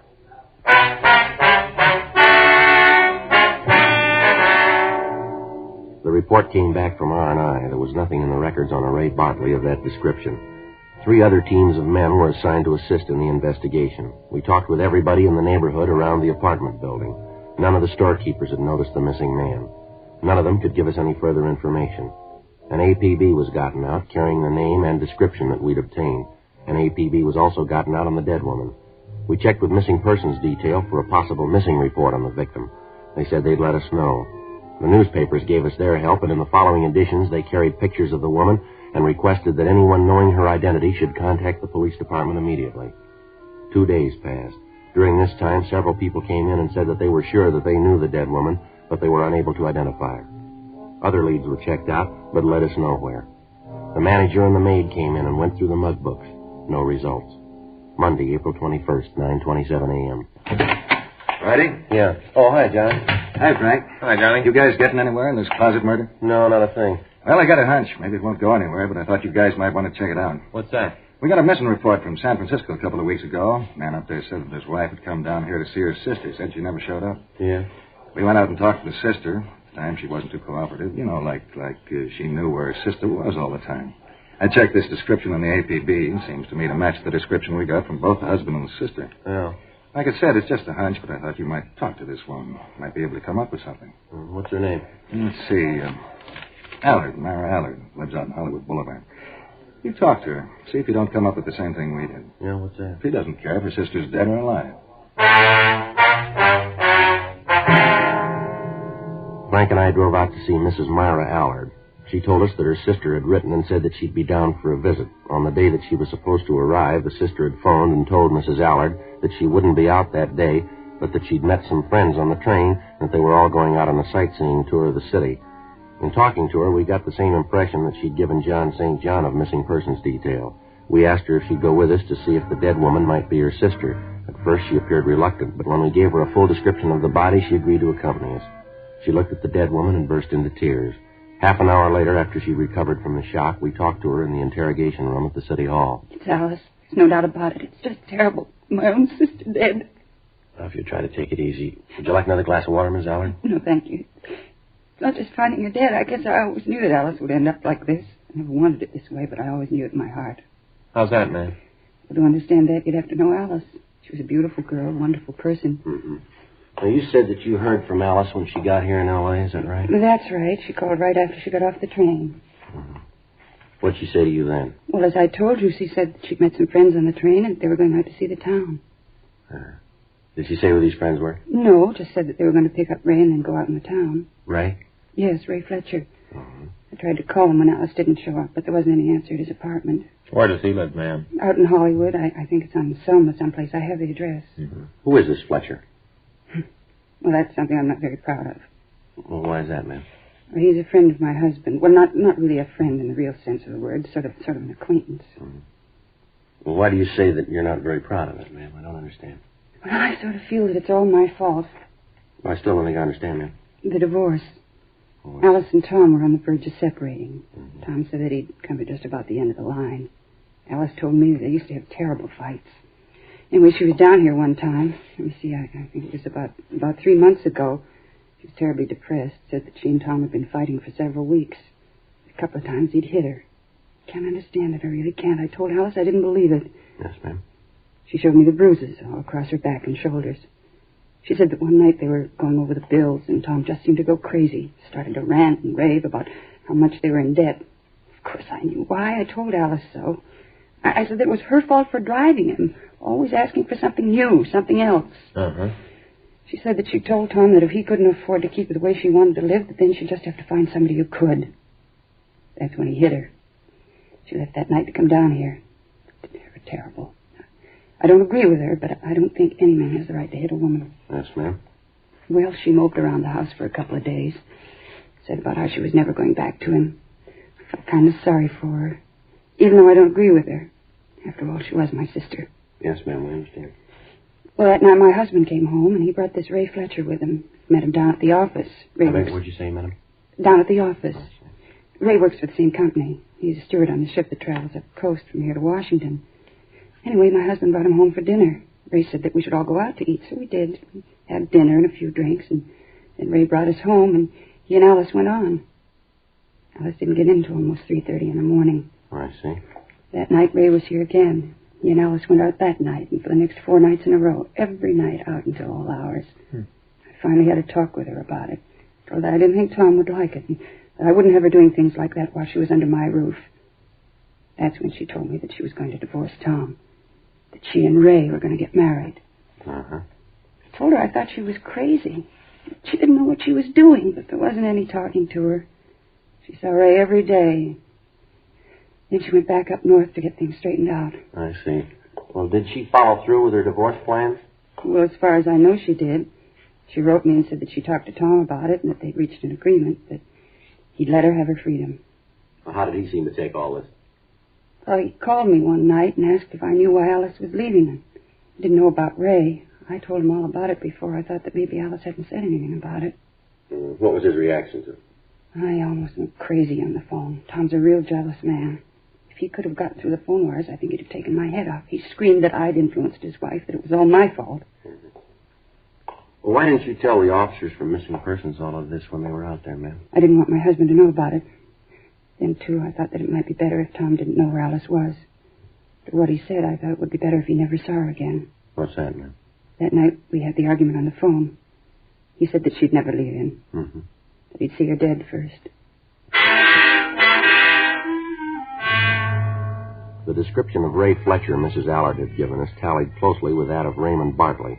She also gave us his address and phone number. It was an apartment house in the southwest section of the city. Frank and I drove over, but found that he'd moved and left no forwarding address. We checked the apartment, but it had since been cleaned and occupied.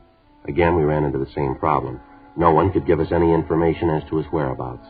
We went back to the city hall and ran the name Ray Fletcher through R&I. There was no record on anyone answering his description. We contacted the shipping line where he was employed, and they told us that they'd pull his employment record out of the files and call us back. We contacted the San Francisco Police Department, gave them the full details of the case, and had them check on the movements of the victim's husband, Tom Hudson, as a possible suspect. 4:52 p.m. Frank and I checked back into the city hall. Hudson sure got a motive. Yeah. Well, we'll know more when we hear from the San Francisco Department, huh? Here we go. I'll check the book. Right. Anything? Yeah, there's a message from the shipping company Fletcher works for. Wants us to give him a call. Okay, what's the number? You got it there? Yeah. Hollywood 26709. Okay, I'll call it. Hollywood 26709. 09? Yeah, ask for Mr. August. August. Mr. August, please. So my name's Friday, Los Angeles Police Department. Oh, Police Department, yes, ma'am. Yes, he asked me to call. Mr. August, this is Sergeant Friday. You asked me to call you? Yes, sir, that's right. Raymond Fletcher. Mm-hmm. When was it? Yes, sir. Well, thank you very much, sir. If you think of anything else, we'd appreciate a call. Yes, sir, Michigan 5211. Right. Homicide, huh? Right. Thank you, sir. Bye. Well, we're doing real well. What do you mean? Fletcher sailed for Canada this morning.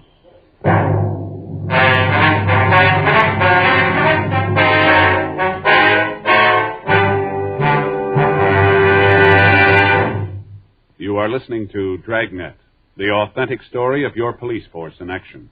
These are the reasons thousands are changing to Chesterfield.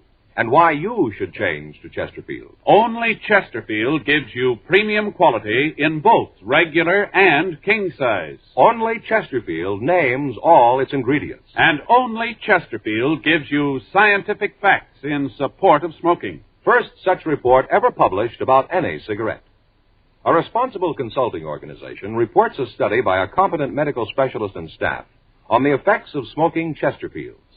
For 6 months, a group of men and women smoked only Chesterfield, 10 to 40 a day, their normal amount. 45% of the group have smoked Chesterfields from 1 to 30 years, for an average of 10 years each. At the beginning and end of the 6 months, each smoker was given a thorough examination, including x-rays, and covering the sinuses, nose, ears, and throat. After the examinations, the medical specialist stated, "It is my opinion that the ears, nose, throat, and accessory organs of all participating subjects examined by me were not adversely affected in the 6 months period by smoking the cigarettes provided." Of course, these cigarettes were Chesterfields.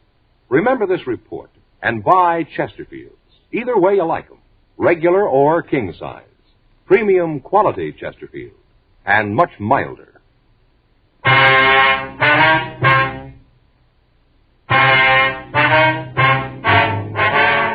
We contacted the San Pedro office of the shipping company and made sure that Fletcher was on board the ship when it had sailed. The management of the shipping line told us that it would take about 24 hours before the tanker would make its first stop at San Francisco.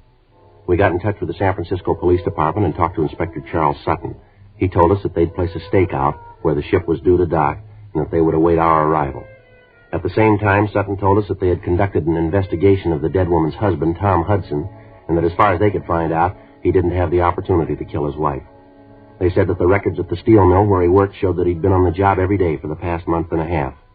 Questioning of his neighbors showed that he'd spent his time off working around the house and was seen each evening.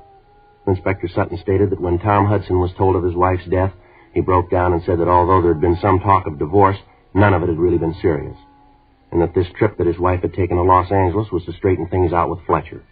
Hudson flew down to Los Angeles and gave a positive identification of the body. We got in touch with the captain of the ship that Fletcher was on and filled him in on what had happened.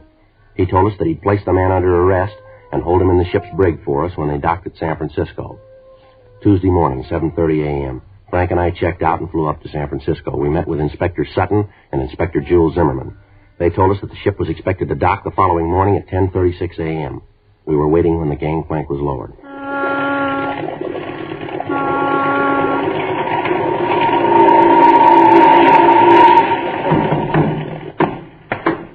You're the officers? Yes, sir. I'm Inspector Sutton, San Francisco Police Department. Here are my credentials. These are Detectives Joe Friday and Frank Smith. They're from Los Angeles. Oh, yeah, you're the ones I talked to. I'm Captain Jackson. How you doing, Captain? Down the break. He's been there since I got your message. I wonder if we could see him. Yeah, sure. We can go down this way. All right, fine. You sure Fletcher's the man you want? Well, we're not sure, sir. Looks that way. Hard to believe. Why is that, sir? Well, Fletcher's been with us for several years. Good man, hard worker. I know he's been studying for his papers. He wanted to be an engineer. Oh. I used to go by his room late at night on my way to the bridge. He'd be there, reading and working on the papers. Sure is hard to believe. Here, we go through here. Okay. Yes, sir. Of course, I knew something had to be wrong. Sir? Well, once in a while, he used to get together with Fletcher on shore. We'd talk about what he was studying. I'd try to help him with his seamanship. This trip I called him, I'd met an engineer that I thought Fletcher would like to talk to. I'd known the guy for years, just back from the Orient. Anyway, I called Fletcher. They told me he'd moved out, hadn't left any forwarding address. Uh-huh. I didn't hear from him at all. Then he called me, wanted to know if he could stay at my place for a few days. Said he'd had some trouble at the new place. He was living landlady giving him a bad time. Uh-huh. Did he say where he'd been staying? Yeah, the, Broadleaf, something like that. Could it be the Greenleaf, sir? Yeah, that's it, Greenleaf. Said the landlady was a real croon, called her a miserable woman. Old Fletcher looked as if he'd been tying one on for about a week when he checked into my place. His clothes were a mess. Come on, it's down here. Okay, fine. When I told Fletcher about this, he was real arrogant. Said he didn't want to talk to anyone. Never seen him run like this before. All right, Fletcher, police officers are here. Come on out. Come on, Fletcher, let's go. No, I'll go in.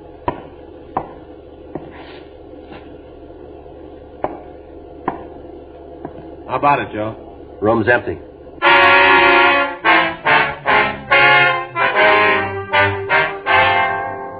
blockade of the dock area was set up immediately in the event Fletcher had escaped from the ship. All officers in the area began a search. A search of the ship was started. A check of Fletcher's cabin turned up several letters from Alice Hudson. In the letters, she told Fletcher that she was going back to her husband. We talked to the members of the crew who had been in the vicinity of the brig. From one of them, we found that Fletcher had been in custody as the ship entered the harbor. On the floor of the brig, we found a small strip of metal that Fletcher had used to pick the lock of the door. The search of the ship went on. 11:47 a.m. One of the seamen found Fletcher's coat on the forward part of the deck. It had been wedged in behind a lifeboat shot. The search of the dock netted us nothing. All we could assume was that Fletcher had escaped from the brig, jumped overboard, and then tried to swim to shore. Inspector Sutton got in touch with Captain Cornelius Murphy, skipper of police boat D.A. White. Captain Murphy and his crew began a search of the bay from the dock area to Land's End. All police officers in the bay area were notified of the escape. Captain Jackson furnished us with a good snapshot of Fletcher. 7 hours passed. The search continued. Apparently, Fletcher had made good his escape. Wednesday morning, April 23rd, we got a report from an officer in the search party that the body of a man answering Fletcher's description had been found out near Seal Rocks near the Golden Gate. Sutton, Zimmerman, Frank, and I drove out to Land's End. We got out of the car and walked the rest of the way. Watch your step, Frank. Yeah. Every time one of those waves breaks, it makes this ledge like glass. Sutton? Yeah, Joe. You see anything yet? No. Wait a minute. I'll see if I can yell to Zimmerman. He can see it from there. Maybe he can tell us if we're getting close. Yeah. Zimmerman! How we doing? You hear what he's saying? Wind's carrying his voice away. He's waving his arms, pointing down below us. Now, wait a minute. Watch it, Joe. It's a long way down. Yeah, you don't have to tell me. See anything? Wait till after this next wave breaks. Yeah. There he is. You see? Wedged in down here. Yeah. Looks like him. Hard to be sure with all this water, though. Yeah, I'll go down a little further. Take it easy, Joe. Yeah. It'll take a minute. Watch it. I'm all right. How about it? Yeah. It's Fletcher. I'd better get the crew up here and pull him out. Yeah. Must have been carried this far by the current, huh? Yeah, that's right, Joe. They get mean this time of the year. Well, that does it, huh? Yeah, it looks that way. What's the matter, Joe? I was just thinking. Yeah? It's a rough way to die, isn't it? Sure is. You'd think he'd have known, wouldn't you, Joe? About those currents out there, from Alcatraz to Angel Island. Some of the meanest currents in the world out there. Yeah, I know. You'd think a guy like Fletcher would have known better. Working on a ship, he should have known about that water. Well, maybe he did.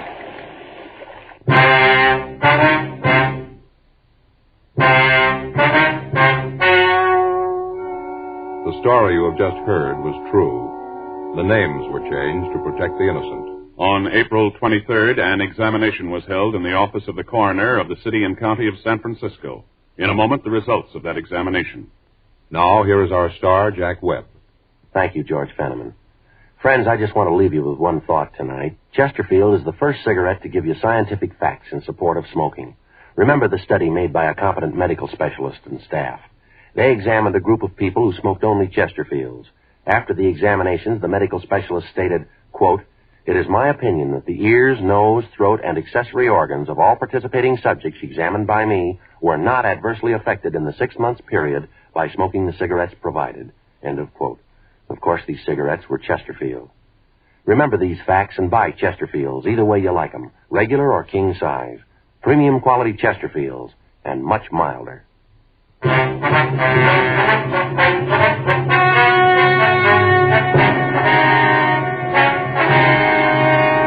Upon completion of the autopsy, the body was identified as Raymond S. Fletcher. The identification was made by his personal effects, fingerprints, and the personal identification of Captain James R. Jackson.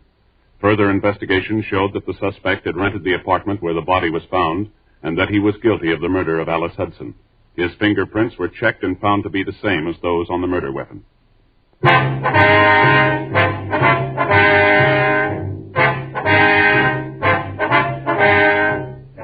You have just heard Dragnet, a series of authentic cases from official files. Technical advice comes from the Office of Chief of Police W.H. Parker, Los Angeles Police Department. Technical advisors, Captain Jack Donahoe, Sergeant Marty Wynn, Sergeant Vance Brasher. Heard tonight were Ben Alexander, June Whitley, Peter Leeds. Script by John Robinson. Music by Walter Schumann. Hal Gibney speaking.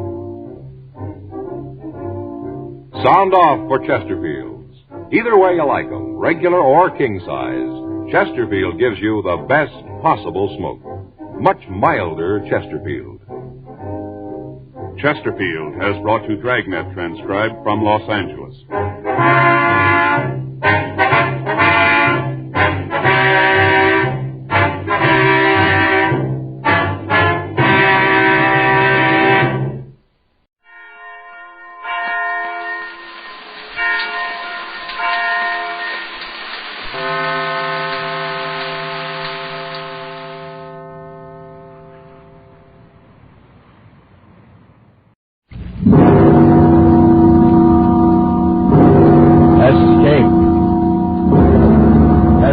Tonight to ancient Egypt.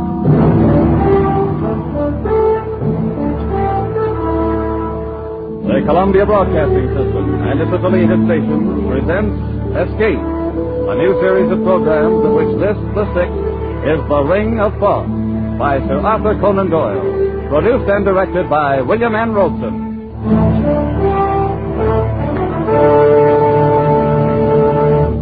Wherever the English language is spoken, Sir Arthur Conan Doyle is known for two things: his immortal character Sherlock Holmes and his unshakable belief in life beyond the grave.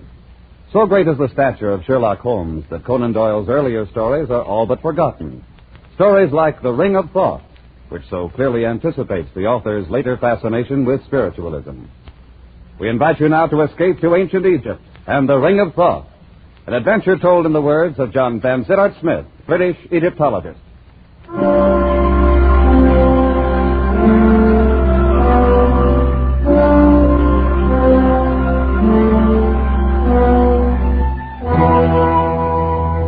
I arrived in Paris on the 3:14 express from Dieppe and went immediately to my hotel in the Rue de Lafitte.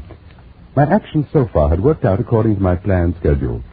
I slept for exactly 2 hours, got up and dressed, donned a greatcoat, walked down the Avenue de l'Opéra, and entered a side door of the Louvre.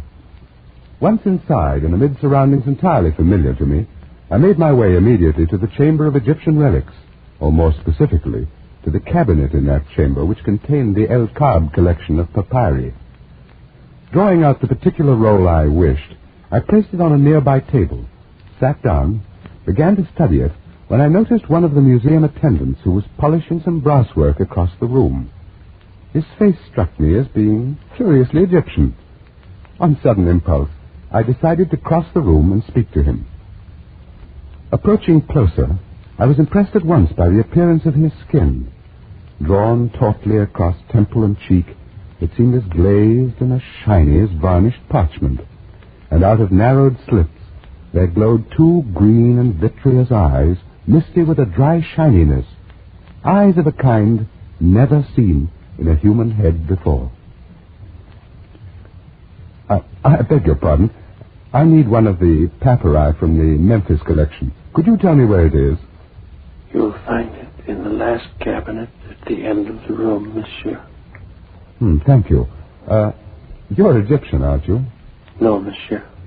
I am a Frenchman. But, I thought perhaps If that... monsieur will excuse me now, I have other work to do.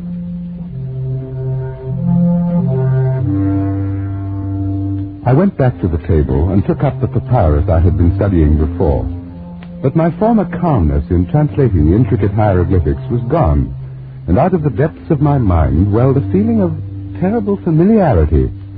I concentrated more deeply on my studies, pushing aside those thoughts conducive to mental turmoil, and at last, worn out by the inward struggle, I fell asleep.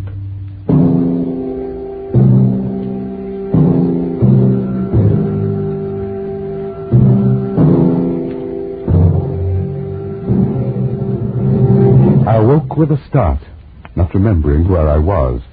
It was quite dark for a moment.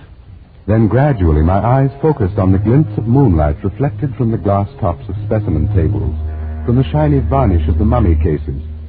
And I realized with a feeling of sudden dread that I was alone in the Egyptian room of the Museum of the Louvre, locked in for the night.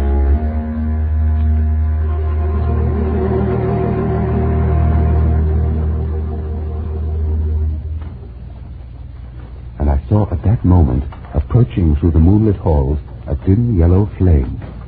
Nearer and nearer it came until I could perceive above it, as though floating in the air, the eerie, glistening face of the man I'd spoken to earlier. I shrank into the dark shadow of my corner, and he passed without seeing me, stopping before the mummy cases a few yards away. Scarcely daring to breathe, I watched him place the light on a table and begin feverishly to examine the tags on the specimens. In a moment, he gave a cry of delight, and, drawing one of the mummies from its resting place, laid it on the table in the full glow of the lantern and set to work. He was unwinding the wrappings from the head of the corpse. A few turns revealed a tumbled cascade of black curls. A few more, the snow-white brow, then the delicate nostrils, and at last, the full, warm, passionate lips, the face of the most beautiful woman the world has ever seen. Ma pauvre petite, so long it has been, so very long. You must forgive me, beloved. I could hardly believe my eyes. The man was obviously in love with this mummy. After a while, he left the body, turning his attention to one of the glass cases filled with an assortment of rings. From a pocket of his garment, he'd taken a small glass bottle containing some kind of liquid, and he used this now to test the rings, rejecting them one after another. Then, at last... This is it. It's the one. At last I found it. The ring of Thoth. In his excitement, he dropped the bottle, and I gasped in surprise at the sudden sound. Who's there? I beg your pardon. So it is you. No, do not move. I didn't mean to spy on you. I fell asleep. Who are you, monsieur? I am John Van Tittart Smith, a student of Egyptology. No matter. You will observe this knife. Yes? Had I discovered you 5 minutes ago, monsieur, I should have slain you without a word. What? As it is now, I have found the ring. But I warn you not to interfere with me in any way. I really haven't the slightest intention of it. After all, I'm only here by accident. Perhaps. I say, you shouldn't have unwrapped that mummy, you know. It's starting to deteriorate already. Oh, my beloved. Yes, before our eyes, the lovely face was crumbling, the hair falling away, the skin shriveling and cracking, the lips fading. The man hovered over the decaying body a moment, murmuring sorrowfully, and then he turned again. No matter. That will not make the least difference in a little while. Of what importance is the dead shell, so long as her spirit waits for me at the other side of the veil? What are you talking about? What is it you're proposing to do? Tonight, monsieur, I have ended a quest and broken at last the ancient curse. Nothing now can prevent my joining her. Are you actually claiming that you knew her? She was Atma, daughter of the governor of Abaris, and both she and I lived in the reign of Tutmosis 3,500 years ago. You're obviously mad. Perhaps, but not in the way you think. There may be design in this, your coming here. It may be decreed that I should leave some account behind as a warning to other mortals as rash as myself. Very well, then. So be it.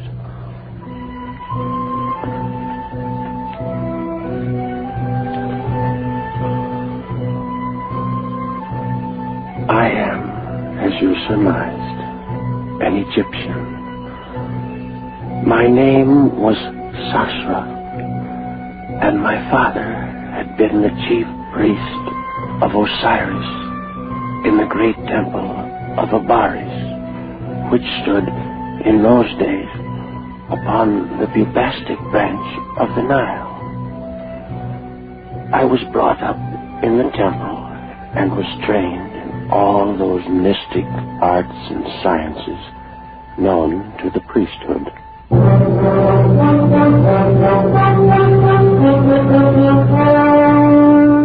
Of all the mysteries that I studied, none intrigued me more than the question of life and death.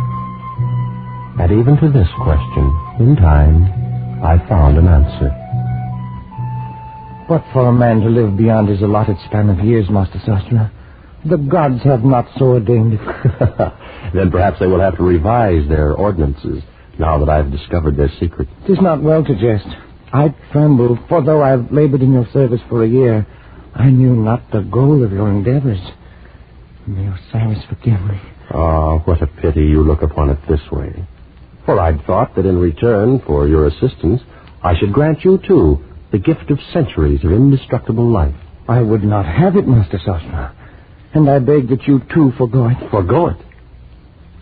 I introduced the fluid into my veins 1 month ago. Oh, no.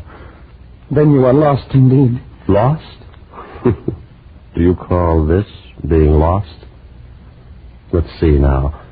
My heart should be about here. Oh, that knife. No, don't. Master, you've killed yourself. Not at all. See? It bleeds a little. But in a while, the wound will close up. And that's all. It's immortality. No. I shall not live forever. But for 5,000, perhaps 6,000 years, I shall be immune from all dangers of violence, poison, disease, starvation. You cannot die? Now, with this fluid in my veins, nothing in this world can end my life.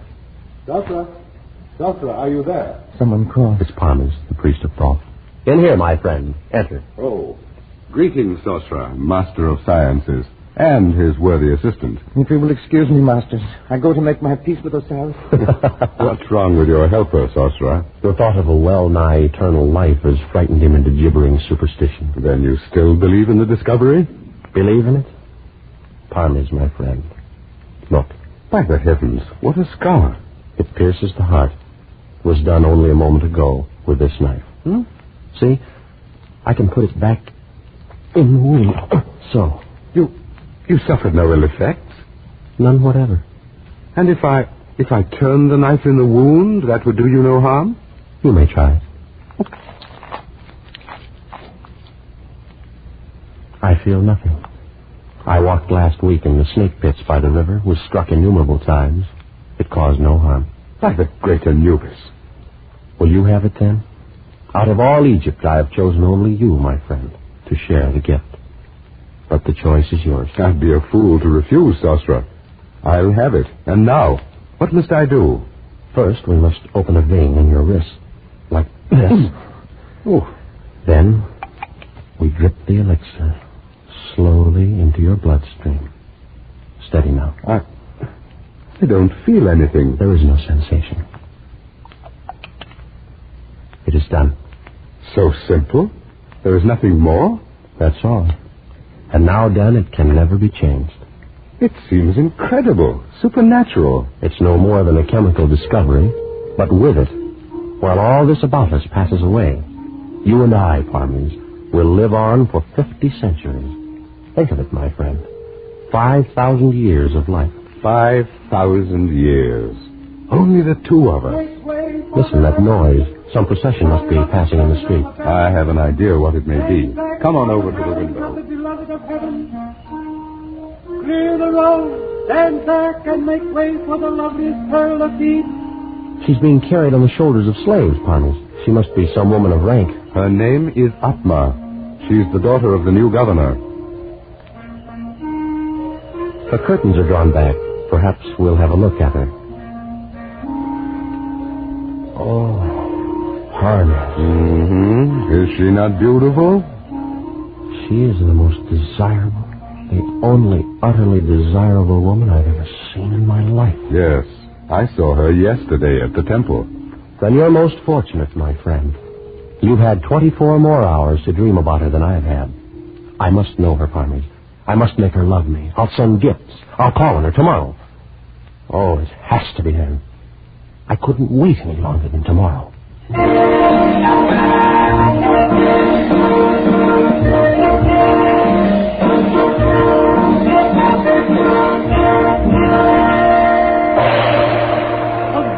calls upon the beloved of the universe. He is Sutro, priest of the temple of Osiris. Well, bid him approach. Enter, Sutro. Oh, most beautiful of all Egypt, I cast myself at your feet. That's a noble ambition. But wouldn't it be much better to sit here beside me and watch the fish in the fountain? Much better. You will all withdraw, except you, my girl. Play something for us, at a distance.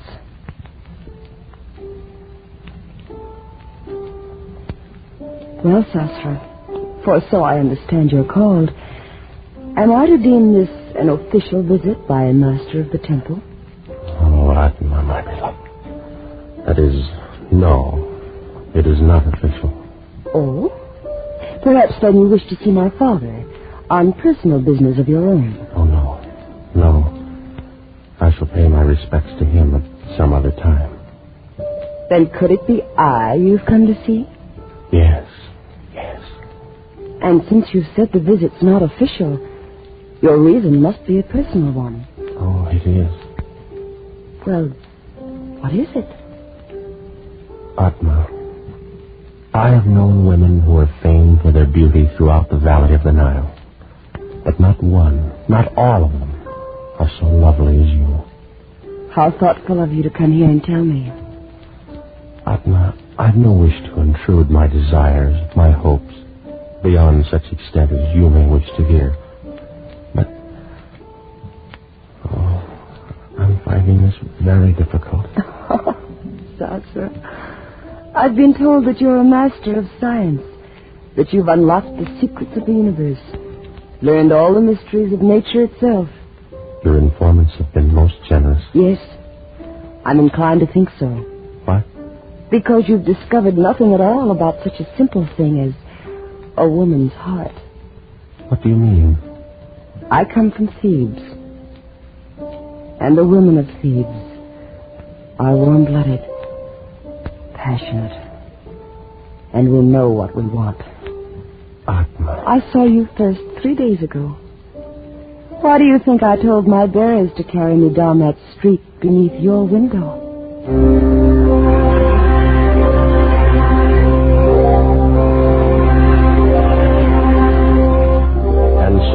Miracle of all miracles, Atma loved me. Worshipping the very ground her feet had trod upon, I lived through those glorious weeks, and with it all, our love grew apace. But one thing bore heavily upon my mind, and I came to speak of it more often to my beloved as we sat and talked by the fountain in her garden. Look, Sasra. See how the stars shine from the water? Yes, Atma. More lovely even than their glow in the heavens. Are they very old, the stars? Very old, beloved. As old as time. And they'll go on gleaming there, long years after you and I are gone and forgotten. Atma, my dearest, we've talked of this before, and I know it distresses you to think of it. No, Sasra. Tonight everything is beautiful. We shall not talk of death. Not of death, but of life. They're only counterparts of one another. Oh, if we could only live together.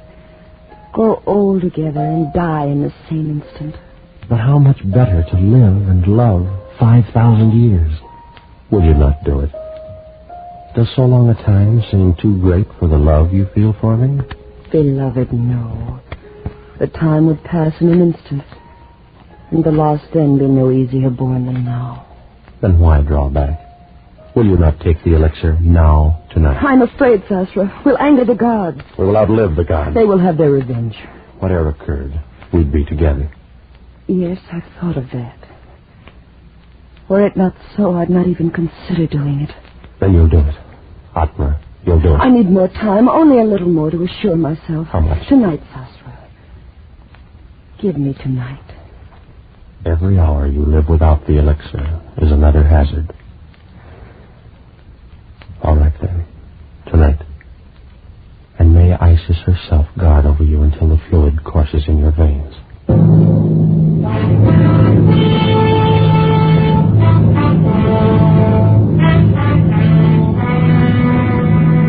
And And so, on that accursed night, I went to my chambers and slept. And while I slept, the moon of Isis shone over the delta of the Nile.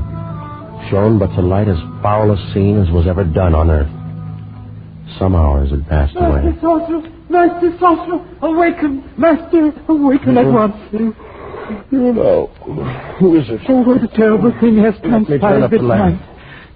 You're one of Atma's slaves. Why do you come here? Oh, Master. What has happened? What's the matter? Speak. It is she, the light of the world. Tell me what has happened to her.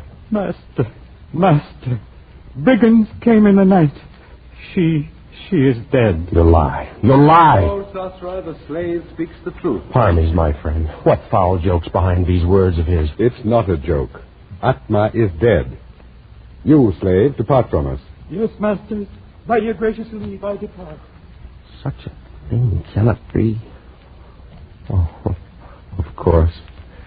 The two of you planned it together, sought to frighten me out of my wits. It's very amusing, really. But I was terrified for a moment. Atma no longer lives. She was stabbed to death only a short while ago. No. Oh, no. She can't be dead. She is dead, Sosra, and for all eternity. I must go to her. Surely something can be done. I killed her. What is it? What has happened? I killed her. Oh. I struck her through the heart with this very knife. You, Parmes. Why? Because she loved you. Why? And because I loved her. You, my friend. She would not look at me. And for that you would lose her to both of us forever? To both of us, Sosra? I think not. By the living Osiris, give me that knife. That's it. Strike. Again. Here's the heart. Here, strike. Again and again, Sosra. Wait. What foolishness. I cannot kill you. You're wrong, Sosra.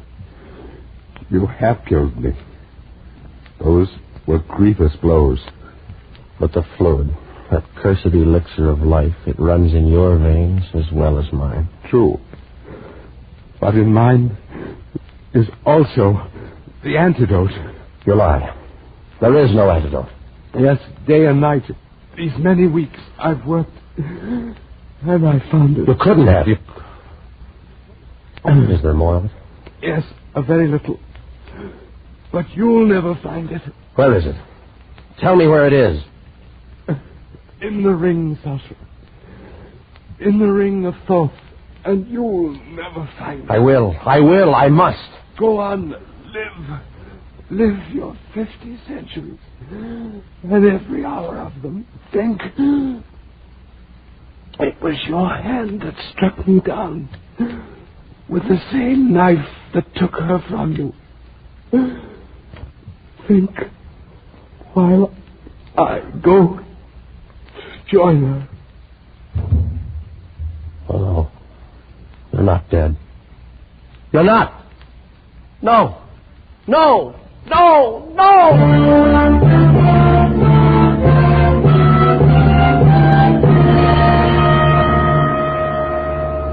For months, I searched the papers, test tubes, and the chemical flasks in the chambers of the dead priest of Thoth.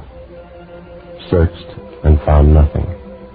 I sifted the sands where he'd walked, questioned his slaves and servants, and learned nothing.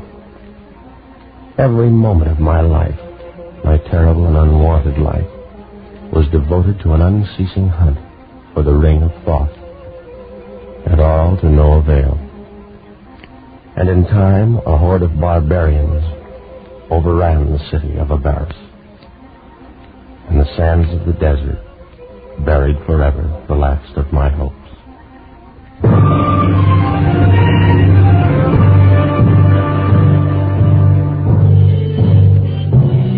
And so began the deadly march of the centuries.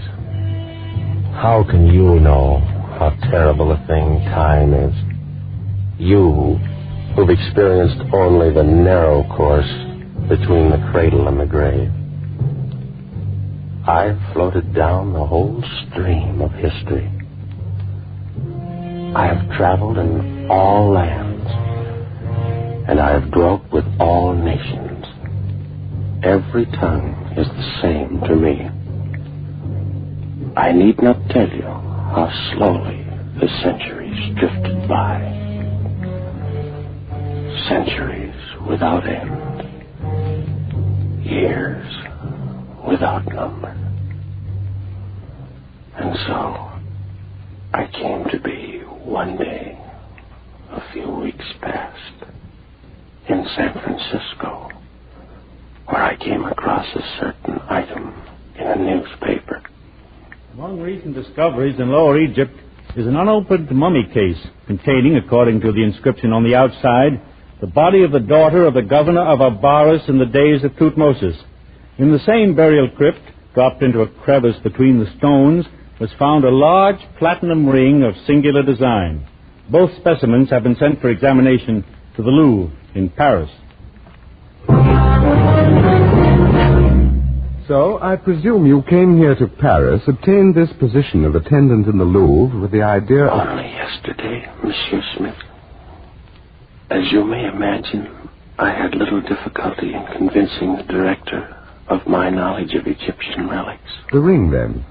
The one I saw you remove from the case is the ring of Thoth? Without question. You've discovered how the ring must be used? The secret is obvious. See, the stone is hollow, and drops of liquid move within it. Have you considered the possibility that this antidote may not perform the function which has been claimed for it? It will, monsieur. And there'll be no need of a knife to strike me down. My death was due in a time long past. And only this damnable fluid that runs through my veins supports the weight of my years. I delay no longer.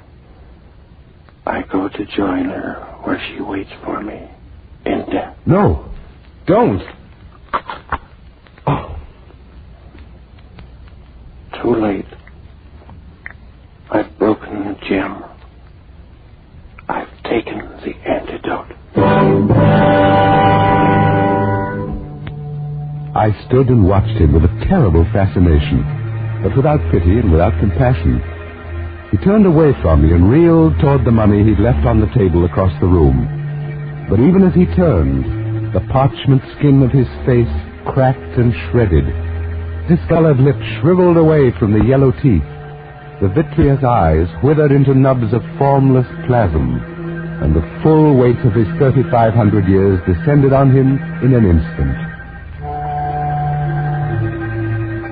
I left that room of death and walked over the marble floors toward the exit, my footsteps echoing through the empty halls, even as they had echoed for so long in the corridors of time. And I wondered as I walked if Sasra knew now what I knew, that the antidote in the ring of Thoth can bring death to the body, but not to the soul. And I wondered in what cloak of flesh his spirit now dwelt, just as I, Parmes, priest of Thoth, had for the last 40 years of my 3,500 dwelt in the body of John Vansittart Smith.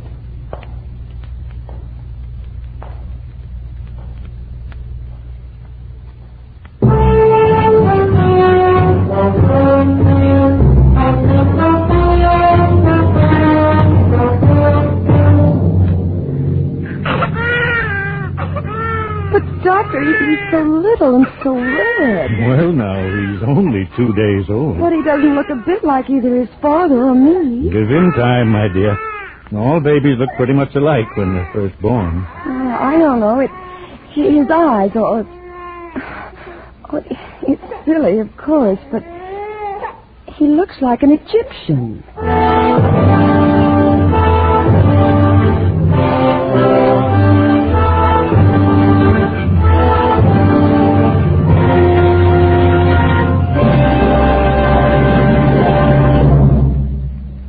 Produced and directed by William N. Robeson, The Ring of Thoth by Sir Arthur Conan Doyle was adapted for radio by Les Crutchfield, with Jack Webb as Sorcerer, Thomas Freebairn Smith as Vansittart Smith, and Joan Banks as Atma. The special musical score was conceived and conducted by Cy Fewer.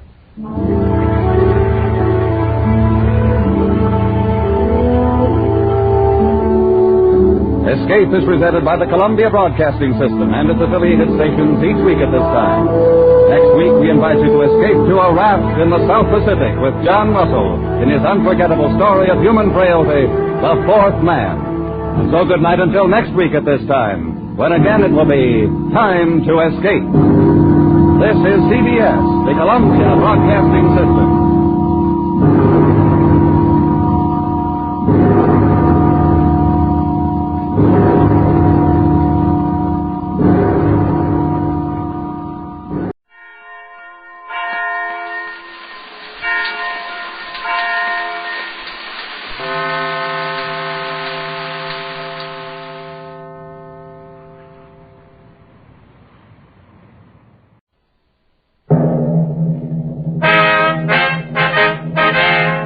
Sound off for Chesterfield.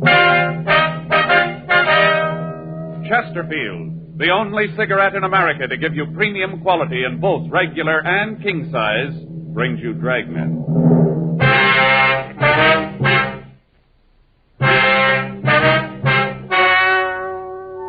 Ladies and gentlemen, the story you are about to hear is true. The names have been changed to protect the innocent.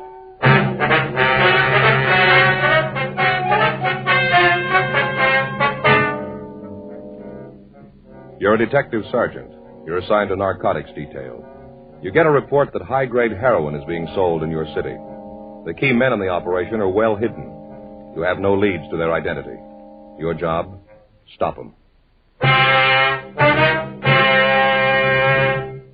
These are the reasons thousands are changing to Chesterfield, and why you should change to Chesterfield today. Only Chesterfield gives you scientific facts in support of smoking. Only Chesterfield names its ingredients. Ingredients that give you the best possible smoke. Only Chesterfield gives you premium quality in both regular and king size. That means king-size Chesterfield contains tobacco of better quality and higher price than any other king-size cigarette. It's the same fine tobacco as in regular Chesterfield. And there's enough to give you more than a 1/5 longer smoke. Yes, more than a 1/5 longer smoke from king-size Chesterfield. So remember, Chesterfield is the only cigarette to give you premium quality in both regular and king size. Buy 'em either way you like 'em. Premium quality Chesterfield. And much milder.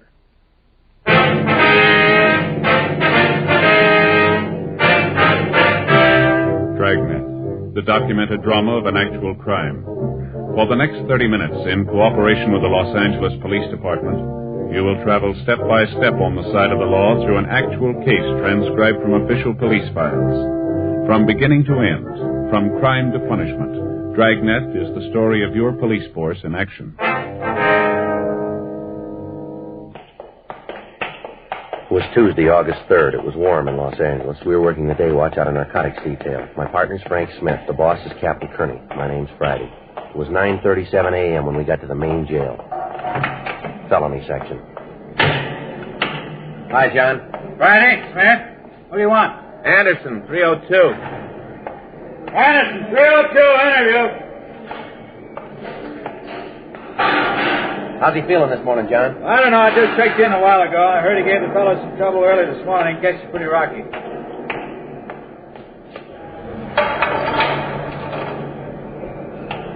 Hi, Anderson. What do you guys want? Want to talk to you. Down this way, Anderson. Hope you guys know I don't feel so good. Terrible night. I hope I never have to go through any more of them. Yeah. You gonna do something about it? What do you mean? You're gonna get me out of here. Let me shove off. You know better than that, Anderson. Yeah. Should have known. You guys don't care. You just don't know. All right, in here. Sit down. You guys got to do something for me, though. I can't take much more of it. Can't you talk to the doctor, have him give me something? He's got it. Just a little bit. I tell you, I'm sick. We'll have the doctor give you some medicine, Anderson. A couple things we want to check with you. You know what I need. It ain't medicine. Can't we do this later? I tell you, I don't feel good. Can't you talk to the doctor? You're booked as Fred J. Anderson. That's your true name? Yeah. Fred J. Anderson. What's the J stand for? You have to know. We do. Jeremiah, my father's name. You have any other names? What do you mean? You use any aliases? No, none. Any nicknames? No. You drive a car? Yeah. 49 Ford Convert. Who holds the pink slip on it? I do. You own it outright? Yeah, look, do we have to go through that whole thing? Can't you ask me later? You guys don't believe me, but you're going to find out when I keel over. You'll know that. What color's the car? Maroon. You know the license number? No. Where have you lived before? Before what? You gave the address of 10624 Ivorine Avenue. That's what we have here. Hollywood, is that right? Yeah, that's where I live. You belong to any lodges, anything like that? No. You ever in the armed services? No. No serial number, no branch. Now, look, how about knocking this off? I'm getting tired of you guys leaning on me. You drag me in here, ask a lot of questions. I tell you I don't feel good. You don't believe me. Leave me alone. Let me go back to my cell, huh? As soon as I feel better, I'll answer all your questions. We got a job to do, Anderson. We didn't build this thing. You knew what had happened when you started. Now, what's your draft number? I don't know. Did you register? Sure. Draft card in your wallet? Yeah. And we can get it. You married? No, not. You were, though, huh? Yeah, a couple of years ago. It didn't work. Bud was too nosy. Always wanted to know what I was doing. Always asking questions. Have any kids? No. What's your wife's name? Adelaide. How do you spell that? Adelade. Adelaide Morton. Lousiest 2 years I ever spent. Where'd she live? I don't know. Lost track. Where did she live? Same place up on Ivorine. I moved out when we got the divorce. I haven't seen her since. May still be there for all I know. How about your nearest living relative? Yeah, how about him? Maybe you got things wrong, Anderson. You're booked in here on a narcotics charge. That's pretty serious. This isn't a game. The sooner you realize it, the better off you're going to be. All right. Nearest relative? My brother lives in St. Paul. I don't know the address. I got it at home. We don't agree on a lot of things. I haven't seen him for a year or so. What's his name? Henry Alton Anderson. That's your nearest relative? That's what I said. Anybody else? No. How about your friends? Who are they? That's the line. What? That's where I stop answering these questions. You can maybe tie a bum rap on me, but you ain't going to get my friends mixed up in it. No, sir. That's where I draw the line. All right, suit yourself, Anderson. We got a lot of time. Got a cigarette, Joe? Yeah. Here you are. Thanks. Anderson? No.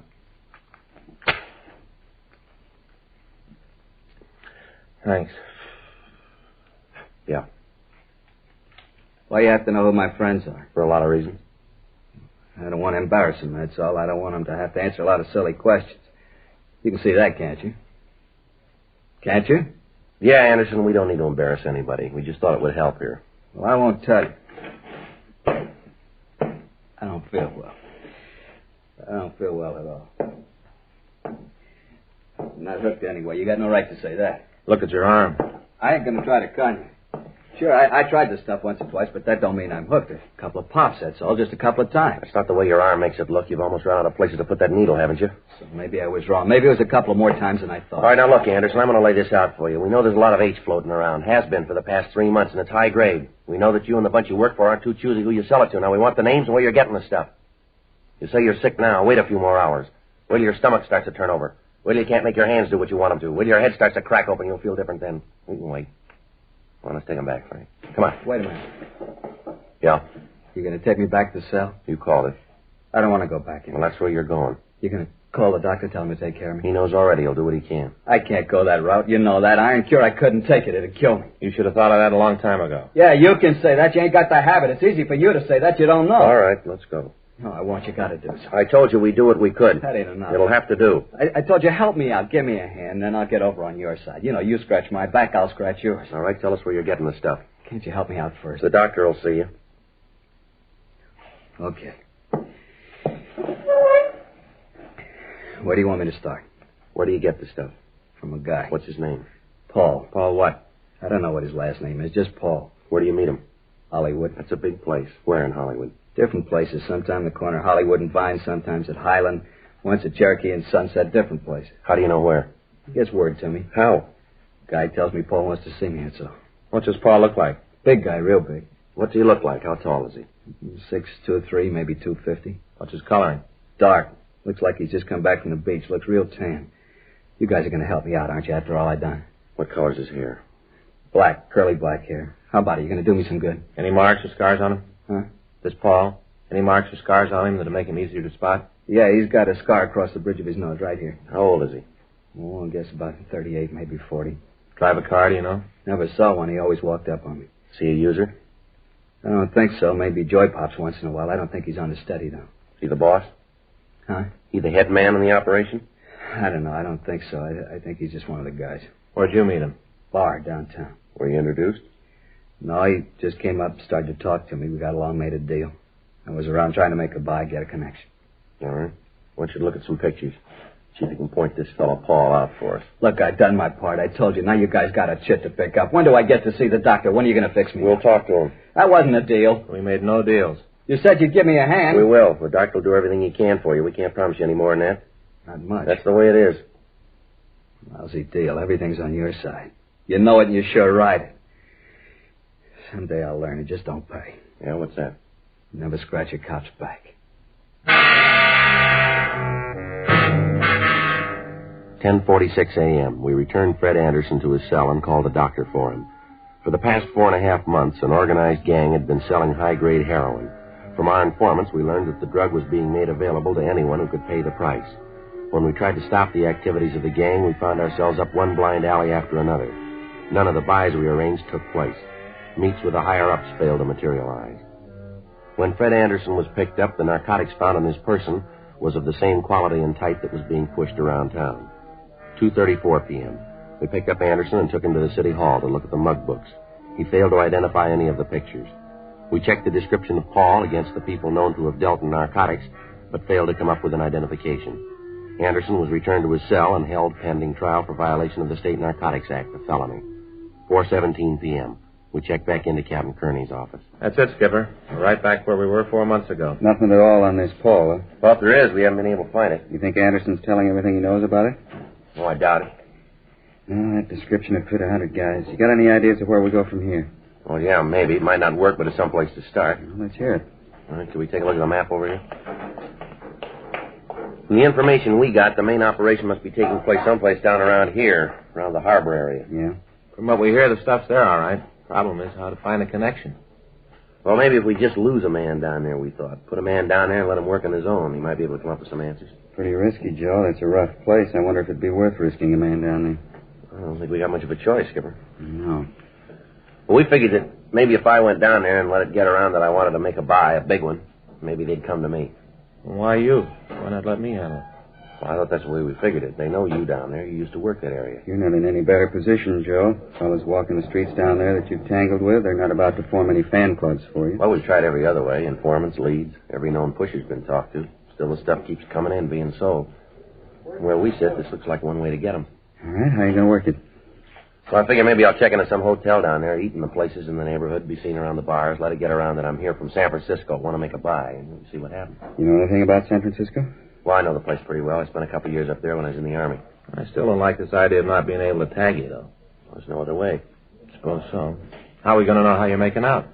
Well, I'll get word whenever I can, let you know before the buy, tell you where and when. All right, Joe, you bought a piece of it.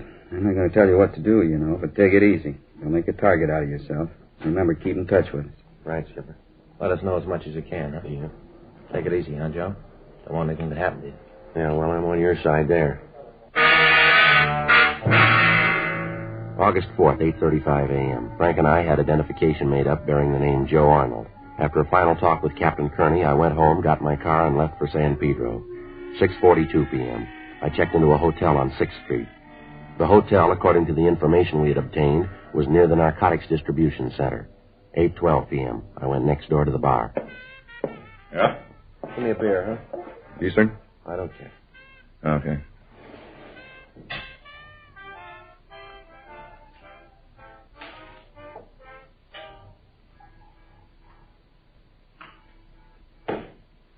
That'll be 30 cents. All right. There you go. Thanks. Not much doing, huh? No, it's pretty early yet. Gets a little frantic later. Mm-hmm. You're around here, aren't you? Yeah, just down from San Francisco. Nice town. I was up there a couple of years ago. Spent a week. Sure like it. Yeah, it's a good place to live. It sure seems to be. You know, if I could get a job up there, I think I'd move up. Yeah? Hey, slide down, huh? We can talk while I clean up these glasses. Oh, that is, if you don't mind. Talk. Oh, it's all right.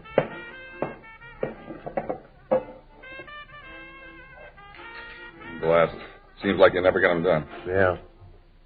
You down here on business? Well, I guess you could say that. Uh-huh. Sort of combined, huh? Yeah. And now look at that. What's that? I spent half the day slicing these oranges for old-fashioned, and then people don't eat them. A lot of wasted motion. Yeah, I guess it is. What line of business you in? Nothing special. Just moving around. Wherever I can make a buck, I stop. They should have to call me a promoter, I guess. Is that what you put down in your income tax returns? What? You know, when you fill out your income tax, it says there how you make your living. Where do you put that? Business management. That's good. Business management.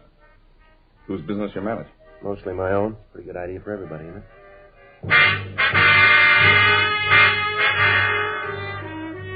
3 weeks passed. I spent some time in most of the local bars and eating places. On occasion, I'd see other officers from the narcotics detail up in L.A. On each of these meetings, I'd have to pass them by and hope that they wouldn't show any evidence that they knew me. During the 3 weeks, I became friendly with the bartender, and in the course of many conversations, I let it be known that I was in town hoping to make a substantial narcotics buy. At first, he appeared only mildly interested, but then he began to ask more and more questions about my background and about the people I knew in San Francisco. Friday, August 27, 9:31 p.m. All right, Joe. How goes the battle? Well, moving around. That's about all I can say. Hey, you want a beer? Yeah, fine.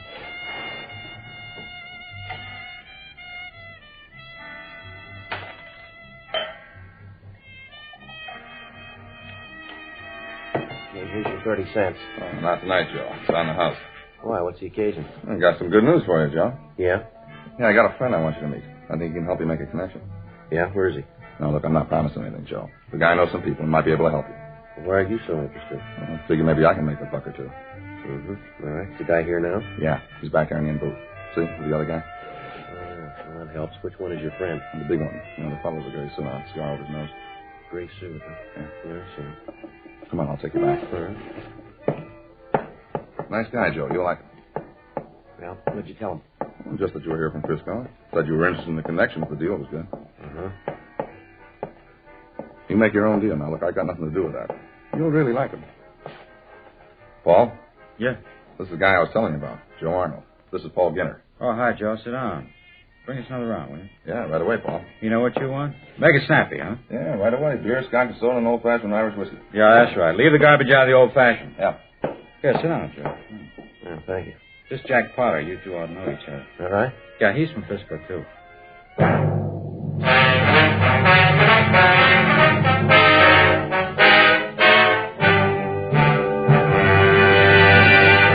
You are listening to Dragnet, the authentic story of your police force in action. Now, a report every smoker should hear. Only Chesterfield gives you scientific facts in support of smoking. First such report ever published about any cigarette. A responsible consulting organization reports a study by a competent medical specialist and staff on the effects of smoking Chesterfields.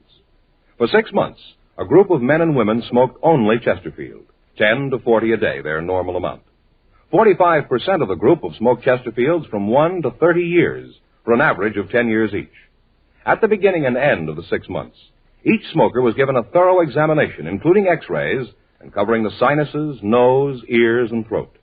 After a thorough examination of every member of this group, the medical specialist stated, "It is my opinion that the ears, nose, throat, and accessory organs of all participating subjects examined by me were not adversely affected in the 6 months period by smoking the cigarettes provided." Of course, these cigarettes were Chesterfields. Remember this report and buy Chesterfields, either way you like them, regular or king size. Premium quality Chesterfield, and much milder.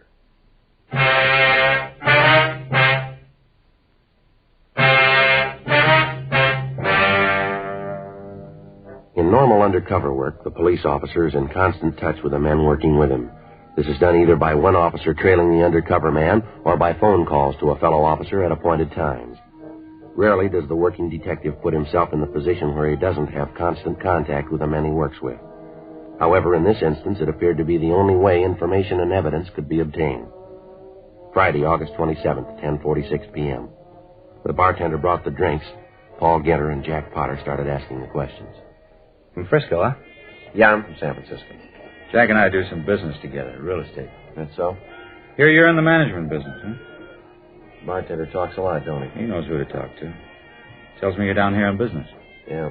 Where do you live up north? Hyde, near Taylor. I used to live around there. That right? Yeah.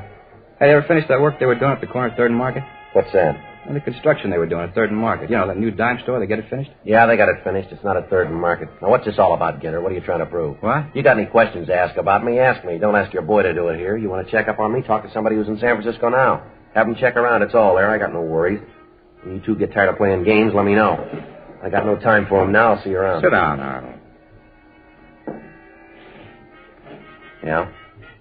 Now, read it any way you want. You say you want to do business, I'm your boy. We got to be sure. Can't take any chances. Cops are dying to find out. Can't let that happen, you know. Yeah, well, if you're ready to talk a deal, let's get to it, huh? You figure to do this business in Frisco? San Francisco? Yeah, that's where I figure to work. You're out of your mind. That town's tied in a drum. Nobody can get under the lid. Now, you look, I don't ask you where you get your real estate. Don't tell me how to manage my business. I want to make an investment for a client. I got $10,000. That'll buy a whole tract of your lots now. Are they for sale or not? It's that simple. Well, now, you're in kind of a hurry, ain't you? I've been here for 3 weeks. I don't want to spend any more time than I have to. When can I make the buy? Tell you what, let's take a tour of the town, meet some friends of mine, then we can talk about it. No need to be in a hurry. I got to see it first. I want to make sure it's the same stuff I heard about. Where'd you hear? A few rumbles around. High-grade stuff. That's what I want. Let's go. Can't you call this friend? I don't want to go traipsing all over town. He moves around. Sometimes it's kind of hard to find. Besides, it serves 2 purposes. What's that? Give you a chance to meet some people. Once you get to know the town, you won't be in such a hurry to get away. There's just one thing. Maybe I won't like your friends. More important. Yeah? Maybe they won't like you. For the next 3 hours, Ginter, Potter, and I visited almost every bar, nightclub, and coffee stand in the area. At each of the places, Ginter would ask for a man named Ainley. When he was told that Ainley wasn't in, we'd sit and have a drink.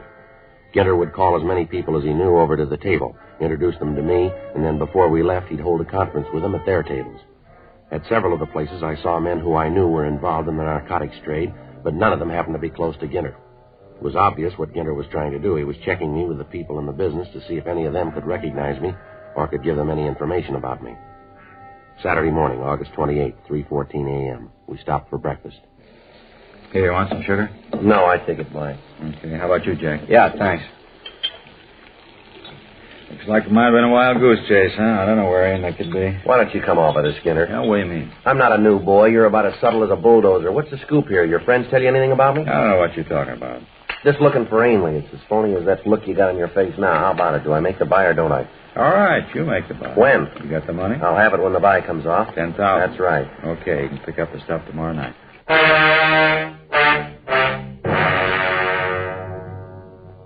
4:30 a.m. Ginter outlined the plan for the buy. At 7:30 that night, I was to meet him on the corner of Lebanon and Spring Streets. He'd take me to Ainley, who had the plan. 5:29 a.m. I drove back to Los Angeles. I put in a call to Frank Smith at his home and filled him in on the developments. It was arranged for me to be spotted when I got to the corner and then to be followed until the buy was made. At that time, Frank and the other officers working with him would move in and take Ginter and Ainley. I told Frank that I'd leave my car at the corner of 6th and Spring at noon that day. At that time, he would place a briefcase on the back seat of the car. In the briefcase would be packages of cut newspaper with a few $10 bills attached to each stack on the outside. I checked into a hotel down on 5th and got some sleep. At 7:30 p.m., August 28th, I was at the corner of Spring and Lebanon. Hi, Arnold. Hello, Ginter. Where do we go? You got the money? In this case here. Where's your car? Lot around the corner. We have to drive to the meet? Yeah. Come on, this way. My car's just around the corner. Don't worry, we'll take mine. All right, no problem. Makes it nice. Here. Want to slide in this side? Be quicker. All right. Where do we have to go? It's not far. How come we didn't make the deal in Pedro? Ainley likes to do the big business up here. More people, easier cover. Mm-hmm. When we first pulled away from the curb, I thought I could make out Frank and Captain Kearney in back of us. We drove for about an hour. Ginter cut down every side street in the area. Every place he drove, he kept his eye on the rearview mirror. I was afraid he'd make the tail. He drove out Sunset Boulevard and back down Wilshire, down Spring and over to Hope Street. Along the way, I lost sight of Frank and Captain Kearney. Finally, at 8:36, we pulled up at the corner of Spring and Lebanon.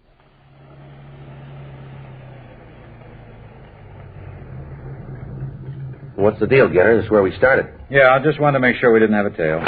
You satisfied now? Yeah. Come on in here. This hotel here? Mm-hmm. Ainley do business in a rat trap like this? He works where he has to. Come on, it's on the 2nd floor. We can walk. You sure this is the same stuff that I heard about? You'll see.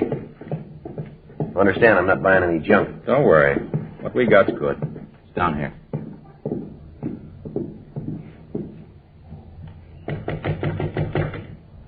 Come in. Hello, Mr. Ainley. Mr. Getter, this the young man? Yes, sir. This is Mr. Arnold, Mr. Ainley. How are you? You have the money, young man? Yeah, it's in here. You got the stuff? I have, here in this case. Looks like a doctor's bag. It's a good place to carry it. Doctor's bag. Here, open a bill yourself. High grade, best we can get. Yeah, looks all right. Fine. Now, if we could have the money. Here you are. Now, if it's all right with you, I'll get out of here now. We'd like you to wait until we count the money. It's all there. I don't doubt it, young man, but just to make sure so there'll be no repercussions later, you understand? Everything looks in order. What are you trying to pull? What do you mean? What is this, Ginter? What's the matter? There's nothing but paper, plain newspaper. All right, Arnold, make a move or kill you. Let me see. What are you trying to pull? All right, you're under arrest, both of you. Cop, lousy cop. That's right. You got the shoe on the wrong foot, cop. I'm telling you what to do. There's men all through this building. You won't make the front door. How about it, Mr. Ainley? Let's take him down to Pedro. We can get rid of him there. It'll be better. How about the rest of them? He's bluffing. You made sure you weren't followed, didn't you? Yeah, I think so. Did you or didn't you? Yeah. Then there's nothing to worry about. Let's go. Well, you heard him, Arnold. Whatever your name is. Yeah.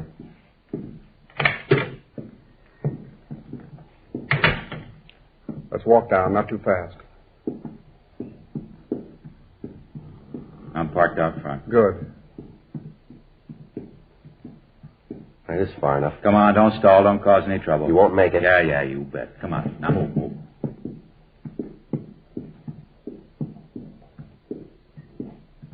All right, down these stairs. Smith, cover the other side. Yeah. Walker, block off that end of the hall. Right, Captain. You all right, Friday? Yeah, fine. Watch that guy, Frank. I got him. Hold it up, mister. You're not going anyplace. Fool, you stupid fool, Ginter. Can't even lose a tail. Okay, both of you. Hands behind your back. I told you to make sure you weren't followed. I told you. I lost him. I know I did. I tell you I lost him. All right, let's go. Come on, let's move. You didn't lose him. Listen up, Thoth. Come on. Those guys never learn, do they, Frank? What do you mean? Well, they keep lying right up to the finish, don't they? How's that? Well, Gitter and Ainley there. They'll be arguing all the way downtown about them losing you when you were tailing us. Shouldn't be any argument, Joe. We lost you someplace along Wilshire. But you got here all right. I thought this is the way you played it. No, we just took a guess you might come back to your car. Yeah, it was a pretty good guess for me, anyway. Why? We'd have gotten them sooner or later.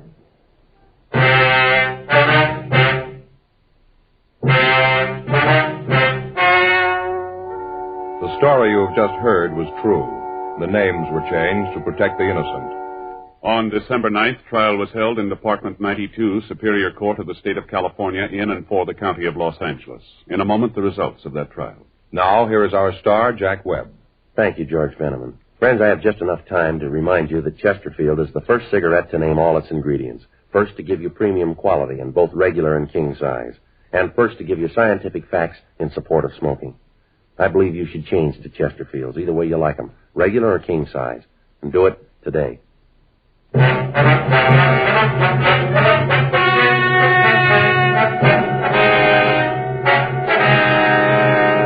Paul Robert Ginter and James Arthur Ainley were tried and convicted of violation of the State Narcotic Act, a felony.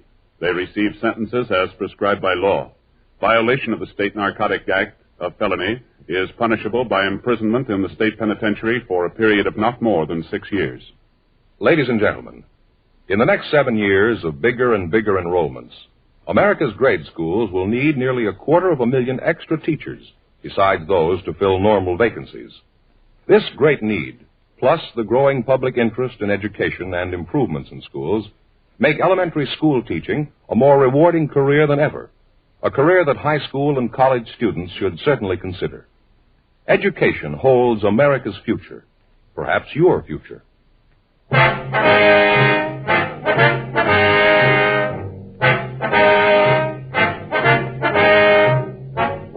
You have just heard Dragnet, a series of authentic cases from official files.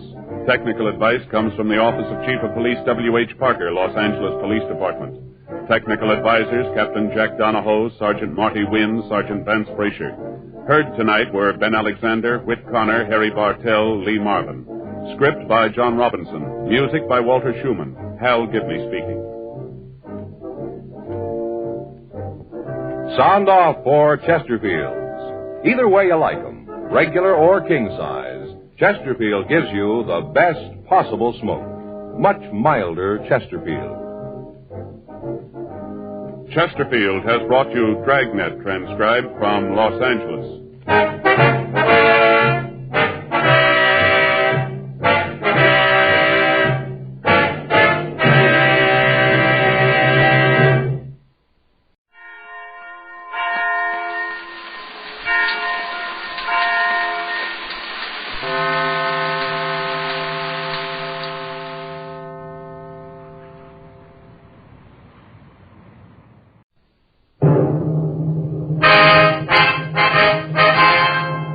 Sound off for Chesterfield. Chesterfield, the only cigarette in America to give you premium quality in both regular and king size, brings you Dragnet.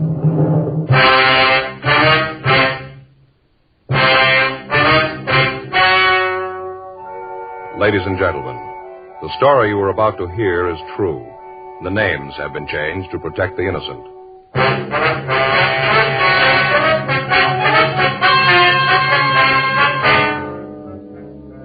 You're a detective sergeant. You're assigned to homicide detail. You get a call that the body of a man has been found in an alley.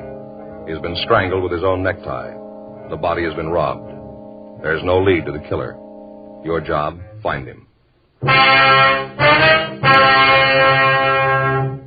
Thousands are changing to Chesterfield, both regular and king size, because Chesterfield is the first and only cigarette to give you premium quality in both sizes. That means king-size Chesterfield contains tobaccos of better quality and higher price than any other king-size cigarette. It's the same fine tobacco as in regular Chesterfield, and there's enough to give you more than a 1/5 longer smoke.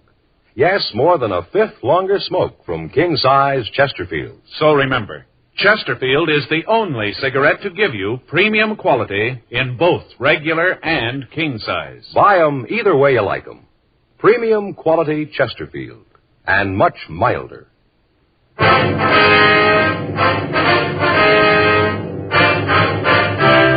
Dragnet, the documented drama of an actual crime. For the next 30 minutes, in cooperation with the Los Angeles Police Department, you will travel step by step on the side of the law through an actual case transcribed from official police files. From beginning to end, from crime to punishment, Dragnet is the story of your police force in action.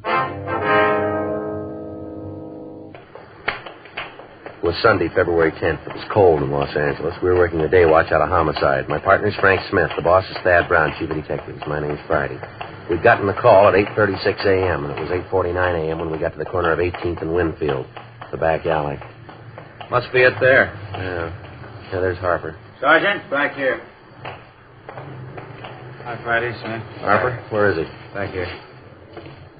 Who found him? The fellow gives his name is Alexander Jones. Where's he now? Al's got him out in the car. Figured you want to talk to him. Pretty bad off. Yeah. Must have had himself a real time last night. He's seeing things this morning. We picked him up just coming out of the alley. Stopped to talk to him. It looked like he was having a real rough time. Jones, huh?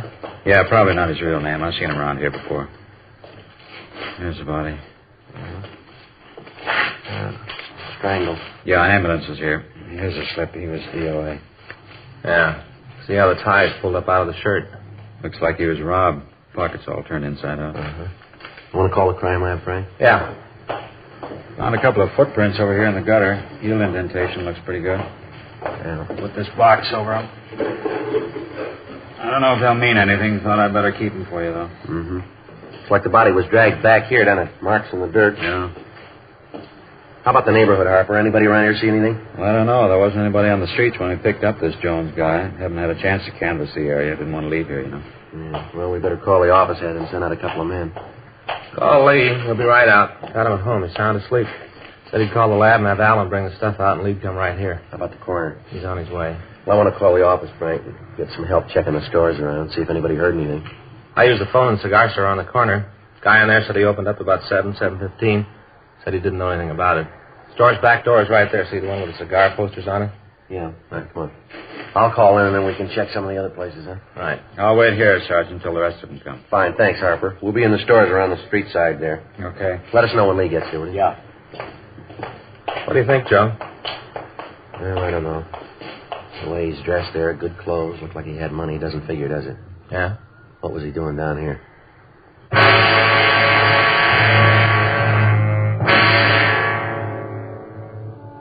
9:12 a.m. I called the office, and 2 teams of men were sent out to help us canvass the area. Frank and I checked with the owner of a liquor store who was getting ready to open for business. He told us that he'd come in early that morning to clean up his store and that he'd taken a load of trash out into the alley at about 8:25 a.m., but at that time he hadn't seen the body. He went on to say, however, that it was possible that it might have been there, and he just didn't notice it. 9:26 a.m. Sergeant J. Allen and Lieutenant Lee Jones from the crime lab arrived and began collecting the physical evidence. The body and the surrounding area were photographed. Photographs were taken of the footprints that Officer Harper had found. They were compared with the shoes worn by the victim, but they didn't match. The coroner went through the dead man's pockets but found nothing. Everything had been removed, all his personal effects, if any. The crew from the crime lab went through the alley and found a wallet behind the garbage cans at the rear of the liquor store. There was no money in it, but other papers hadn't been disturbed. Driver's license, Social Security card, and several business cards in the wallet bore the name of Arthur McKinley. The description on the license matched that of the victim. Comparison of the thumbprint on the driver's license with those taken from the body matched. McKinley's home address was listed as 9722 Willetta Street in Hollywood. The coroner removed the body. 10:52 a.m., Frank and I talked to Alex Jones, the man who had been in the alley where the body had been found. We had him take everything out of his pockets. I don't know what you're talking about. I didn't kill anybody. We didn't say you did. All we want to know is what were you doing in that alley? I went there to get away. From what? People. They're no good. None of them no good. You got a job? Yeah, I work. What do you do? Wash dishes sometimes. Pearl diver? No, sir. I'm no pearl diver. I'm a bartender. I don't feel so good. You got anything to drink around here? You know better than that, don't you? No, I didn't mean booze. Something cold. It feels like somebody's closed a valve in my head. It feels like it's going to blow apart. And there's something, anything, as long as it's cold. How about a Coke? Yeah, be fine. I'll get it for you. Want one, Joe? No, thanks. Mind if I go with you? Kind of stuffy in here. All right, come on, we'll all walk down. You ever been arrested, Alex? Yeah, a couple of times. Picked me up for being drunk. What's your real name, Alex? Stafford. Alex Stafford, that's the truth. Where you from? Kansas. Mm-hmm. What are you doing out here? Figured that when I got out of the service, I'd come out here and go to work. Yeah? I got out here, spent a couple of days looking for a job, had my muster and out pay about $400. Figured I didn't have to go to work right away. Just a second.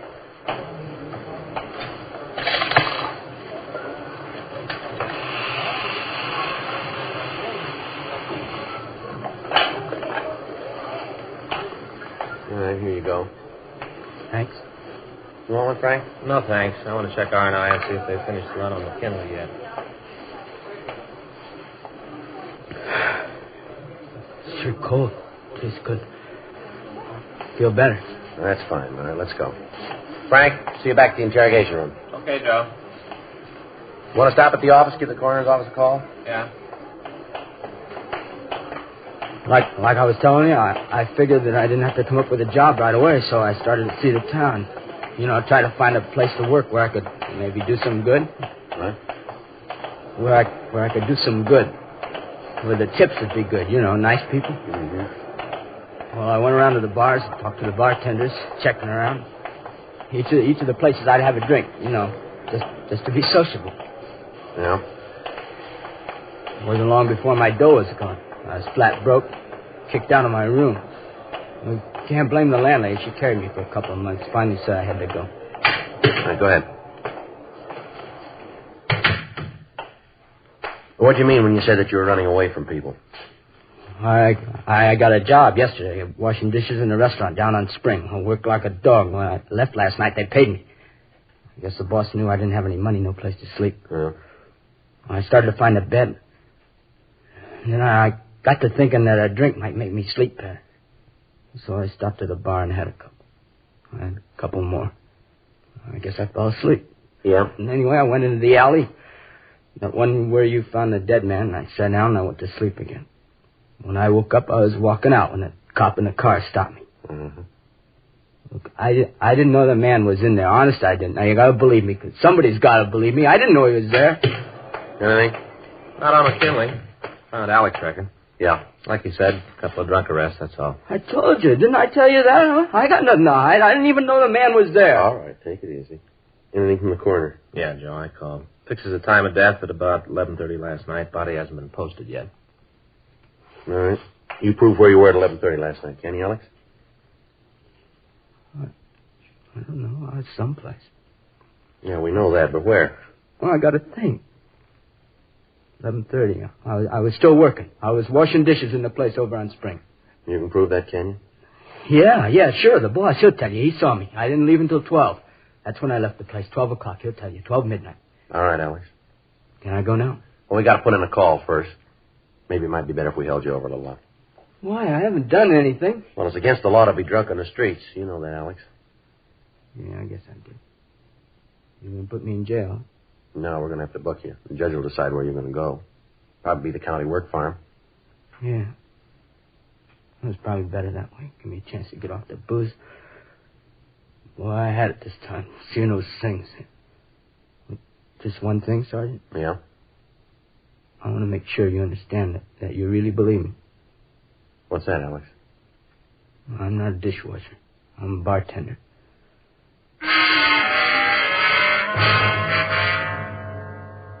12:18 p.m. We had Alex Stafford booked at the main jail on a charge of violation of 4127 LAMC, drunk.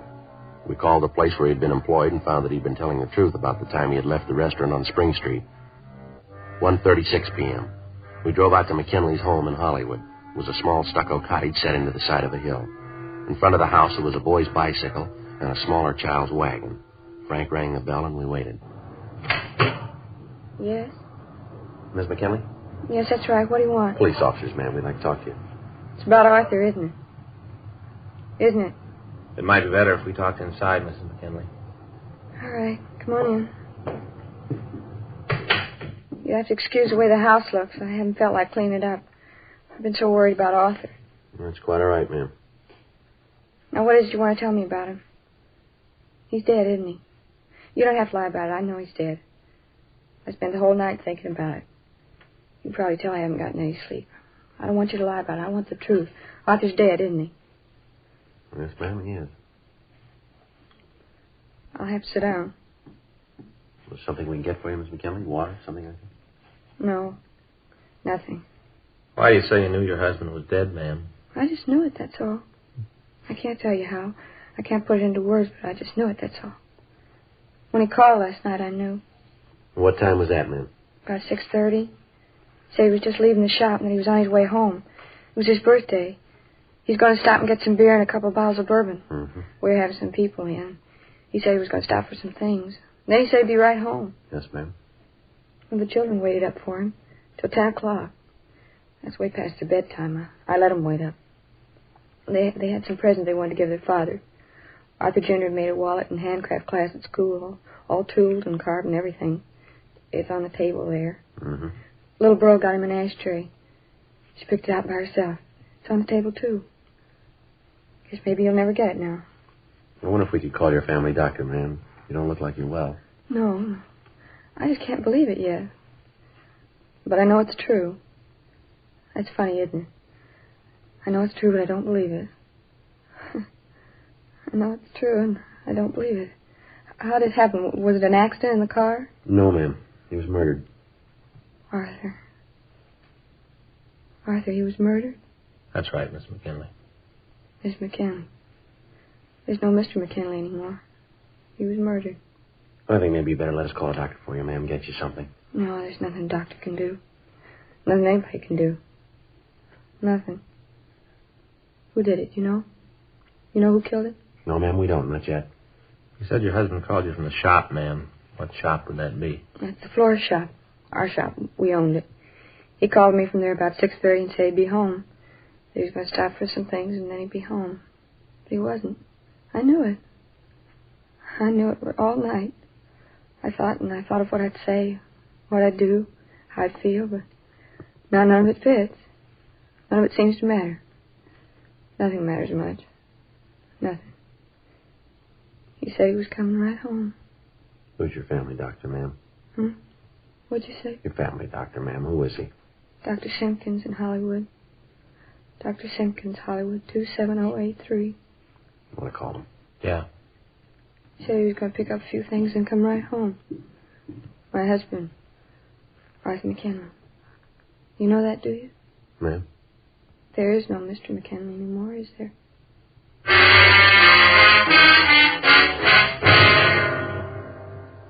We called the McKinley family doctor. He arrived and gave Mrs. McKinley a sedative. Frank and I talked to her before it took effect. We asked her about her husband's friends, his business associates. She could give us no new leads. She told us that her husband usually brought the weekend receipts from the store home with him on Sunday night so that he could make out the deposit slip for the bank. She said that he usually had about $300 to $400 on Sunday night. She gave us the name of the liquor store where he did business. 2:47 p.m., Frank and I drove out to the store. Gentlemen, what can I do for you? Mr. Kennedy? Good night. Police officer, Mr. Kennedy. I'd like to ask you a couple of questions. Sure, anything to help the police. Nothing that I've done, is it? No, sir. It's about Arthur McKinley. He get home last night? His wife called, seemed pretty upset. Nothing wrong, is there? Was Mr. McKinley in here last night, sir? Yeah, he was. Let's see, I guess it's about 6:45. Come in, got a case of beer, a couple of bottles of bourbon. Uh-huh. Was there anybody with him when he came in? No, there wasn't. Did he seem all right to you when he was here? What do you mean? Well, was he in good spirits? Did he act like anything was wrong? No, of course that don't mean anything. Sir? Well, even if there was anything wrong with Arthur, you'd never know it. Always laughing, always had a joke. He had a great one last night, real funny. Yeah? He told the one about the two musicians that were walking down the railroad track, and one of them said to the other, "Boy, this is the longest stairway I ever been down." Well, yes, sir. And then the other musician said, "I don't mind that, but these low banisters are killing me." Low banisters. Say, what's this all about anyway? Something happened to Arthur? He's been murdered, Mr. Kennedy. Arthur? Arthur McKinley? You sure? Yes, sir. We're sure. How about that? Only last night I saw him laughing away. He was killed. You know who did it? No, sir, not yet. How about that? But his wife's pretty upset. Do you know anyone who might want to kill him? No, not Arthur. Anybody in the neighborhood he had quarrels with? Any disagreements? No, not I can think of. Well, has there been anybody new, anybody you don't know hanging around the neighborhood lately? Anybody who could have known about McKinley's carrying that money around with him? Well, let me think. Yeah, come to think about it, there is a fella. Seen him around the last couple of days. Matter of fact, I saw him last night when I helped Arthur carry the beer out to the car. Sure, that's where I saw him. Sir? He was in the car with Arthur.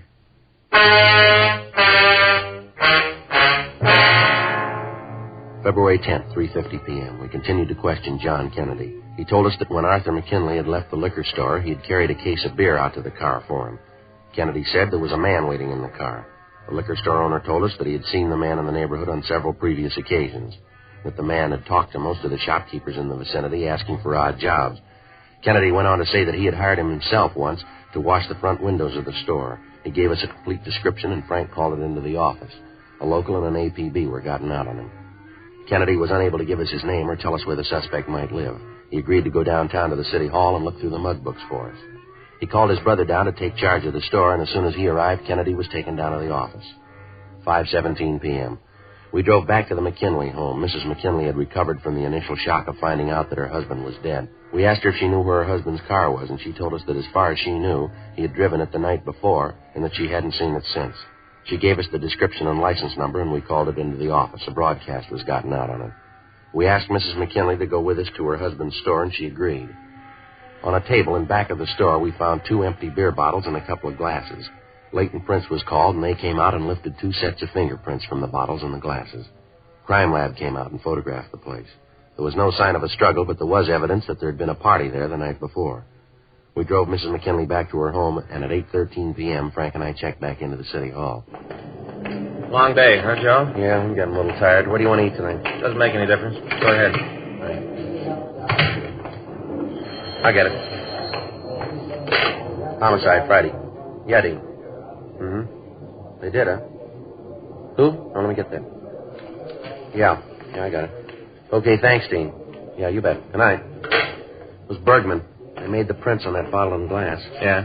A fellow named Fred Gerard. Did time for armed robbery.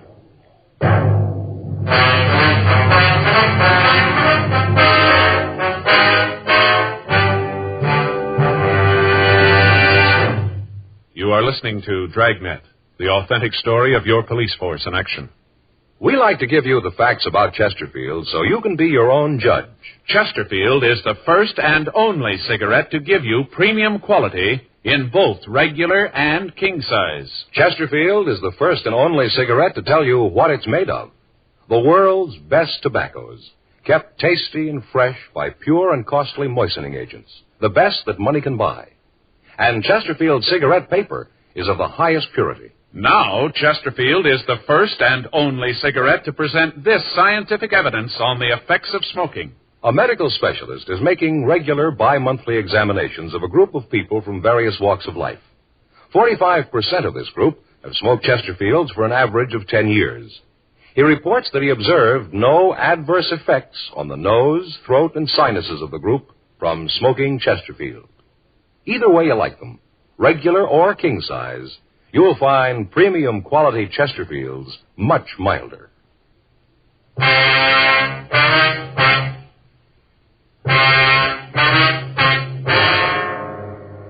Sunday, February 10th, 8:30 p.m. Frank and I pulled a package on Fred Gerard. He'd been arrested in 1942 on a charge of violation of 211 PC. He'd been convicted and had served 5 years in the penitentiary at San Quentin. We checked back with John Kennedy, the man who had seen Arthur McKinley leave the liquor store in the company of the man we figured to be the murderer. When we entered the mug room, he was talking to Sergeants Joe LaMonica and Danny Galindo. They told us that so far he had been unable to identify the man he had seen with McKinley. We showed him a mug shot of Gerard, and he positively identified it. Kennedy went on to say that as far as he was concerned, there could be no mistake, and that as far as he knew, Gerard was the last man seen with the victim before his death. McKinley's car had been found 2 blocks from the alley where we'd found the body. In the back of it, the officers found the remainder of the case of beer and the 2 bottles of bourbon. Latent prints went out and dusted the car. They came up with one good set of prints other than the victim's. When these were checked, it was found that they matched the file copies of Gerard's fingerprints. 9:46 p.m. We drove out to the address listed in Gerard's package. His landlady showed us to his room. It was evident that he hadn't been in it the night before. Frank and I waited for him to return. 10 p.m. 11. 11:30. What are you doing here? You Fred Gerard? Yeah, that's right. Who are you? Police officers. Oh, cops. What do you want with me? You know a man named Arthur McKinley? Why? You know him? Yeah, I know him. Anything wrong with that? When'd you see him last? Last night. Where? At his store. I came by about 6:15. We talked for a while, and then he closed the store. He said he had to get home for a birthday party, something like that. We went down the street to Kennedy's to get some beer, and then he went back to the store. I heisted a couple, and then I left. What time was that? Well, I guess about 8:30 or so. I had to meet a guy out in Santa Monica, so I left. You left McKinley at his store? Yeah, that's right. So what's this all about? What are you giving me problems for? I haven't done anything. All right, take everything out of your pockets. Put it right down here. Look, you got no right to barge in here and tell me what to do. I'm clean. Then you got no reason for not cooperating now, have you? Well, I suppose not. Then take everything out of your pockets. All right. Yeah. All right, keys. Your money in your wallet? Yeah.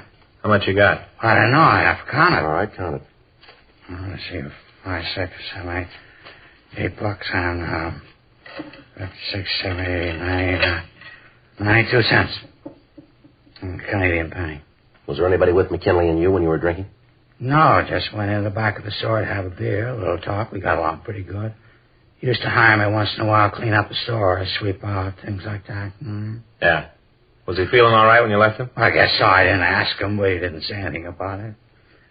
Just say he had to get home for a party, that his wife would be hacked if he was late. Like I said, I left at 9:15. You might ask Stu Bennett. He might be able to tell you something. Who's he? Owns a little grocery just down the street from McKinley. You say you might know about McKinley? Yeah, he was there when I left. I was walking out when Mr. McKinley opened the door. Bennett was walking by. He said he had some things he wanted to talk to McKinley about. Uh-huh. And when I left, Bennett went into the store. What's this all about anyway? Something happened to McKinley? He's been murdered. Oh, no kid. He's a nice guy. You figured I did it, huh? That's the way it looked. Yeah. Well, I did some time. I won't try to con you. You probably know all about it anyway. I wouldn't kill anybody, though. I'm going straight. I've been working every day since I got out. Mm-hmm. I'll tell you, though. Yeah. You might talk to Stu Bennett. He was with him when I left.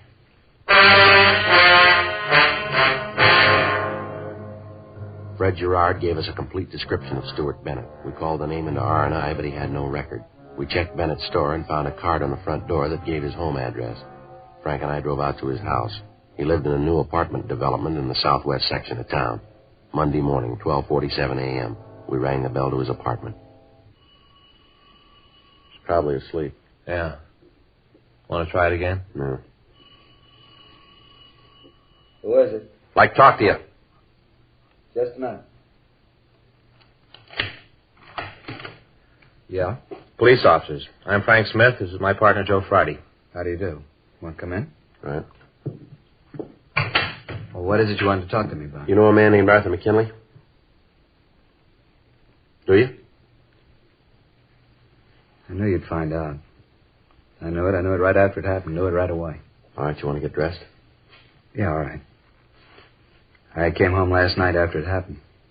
I thought about it. I thought and thought. I wanted to go and tell you about it. I knew that I'd done a terrible thing. Killed Arthur. Killed another human being. You got to understand one thing, Mr. Friday. What's that? It's important to me. I'm not a vicious man. Why'd you kill him? Well, I stopped last night to talk to him about all of us getting together as sort of a pool. Hiring Fred to sort of take care of all the stores. That's what I went to see him about. I thought it'd be nice to have someone to take care of the stores, you know, wash the windows, sweep up, and we'd all chip in and pay him. Sort of a pool, like I said. Yeah? We talked. Arthur wasn't too much in favor of the idea. Said he'd been thinking about giving Fred a regular job in the flower shop. Said things were real good with him. He thought he'd take on an assistant. Things were going real fine for him. All right. You better get dressed. We'll go downtown. After I killed him, I took him out of the store and put him in an alley. Yeah? Now, I wanted to come and tell you about it. I went down to City Hall. I walked up the stairs on Spring Street. You know the big ones? Yeah. I was going to give myself up. I wanted to tell you about it. And then when I got there, the doors were closed. The sign said to use the Main Street entrance. I sat down on the stairs. Sat there for a long time. I thought about telling somebody about what I'd done. And then I walked around by the police department. On the walk, it goes around. I looked in the window and saw the detectives. I wanted to go right in and tell them about it. All right. Come on. Get your clothes on. Let's go. Now, that should prove it to you. What's that? I'm not a vicious man. The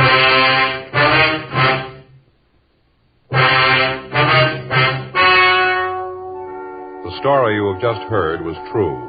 The names were changed to protect the innocent. On June 5th, trial was held in Department 97, Superior Court of the State of California, in and for the County of Los Angeles. In a moment, the results of that trial. Now, here is our star, Jack Webb. Thank you, George Fenneman. Friends, remember now, Chesterfield is first to present this scientific evidence on the effects of smoking. A medical specialist is making regular bi-monthly examinations of a group of people from various walks of life. 45% of this group have smoked Chesterfields for an average of 10 years. He reports that he observed no adverse effects on the nose, throat, and sinuses of the group from smoking Chesterfield. Either way you like them, regular or king size, you'll find premium quality Chesterfields much milder.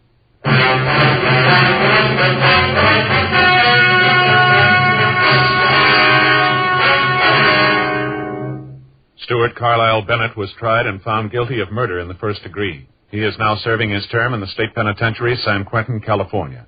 Murder in the first degree is punishable by death or by confinement in the state penitentiary for life.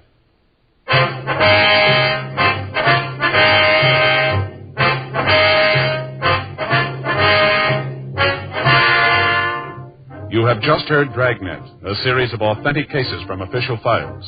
Technical advice comes from the Office of Chief of Police W.H. Parker, Los Angeles Police Department. Technical advisors, Captain Jack Donahoe, Sergeant Marty Wynn, Sergeant Vance Brasher. Heard tonight were Ben Alexander, Eddie Firestone, Carolyn Jones, Herb Bygren. Script by John Robinson. Music by Walter Schumann. Hal Gibney speaking. Sound off for Chesterfields. Either way you like them, regular or king size, you'll find premium quality Chesterfields much milder. Chesterfield has brought you Dragnet, transcribed from Los Angeles.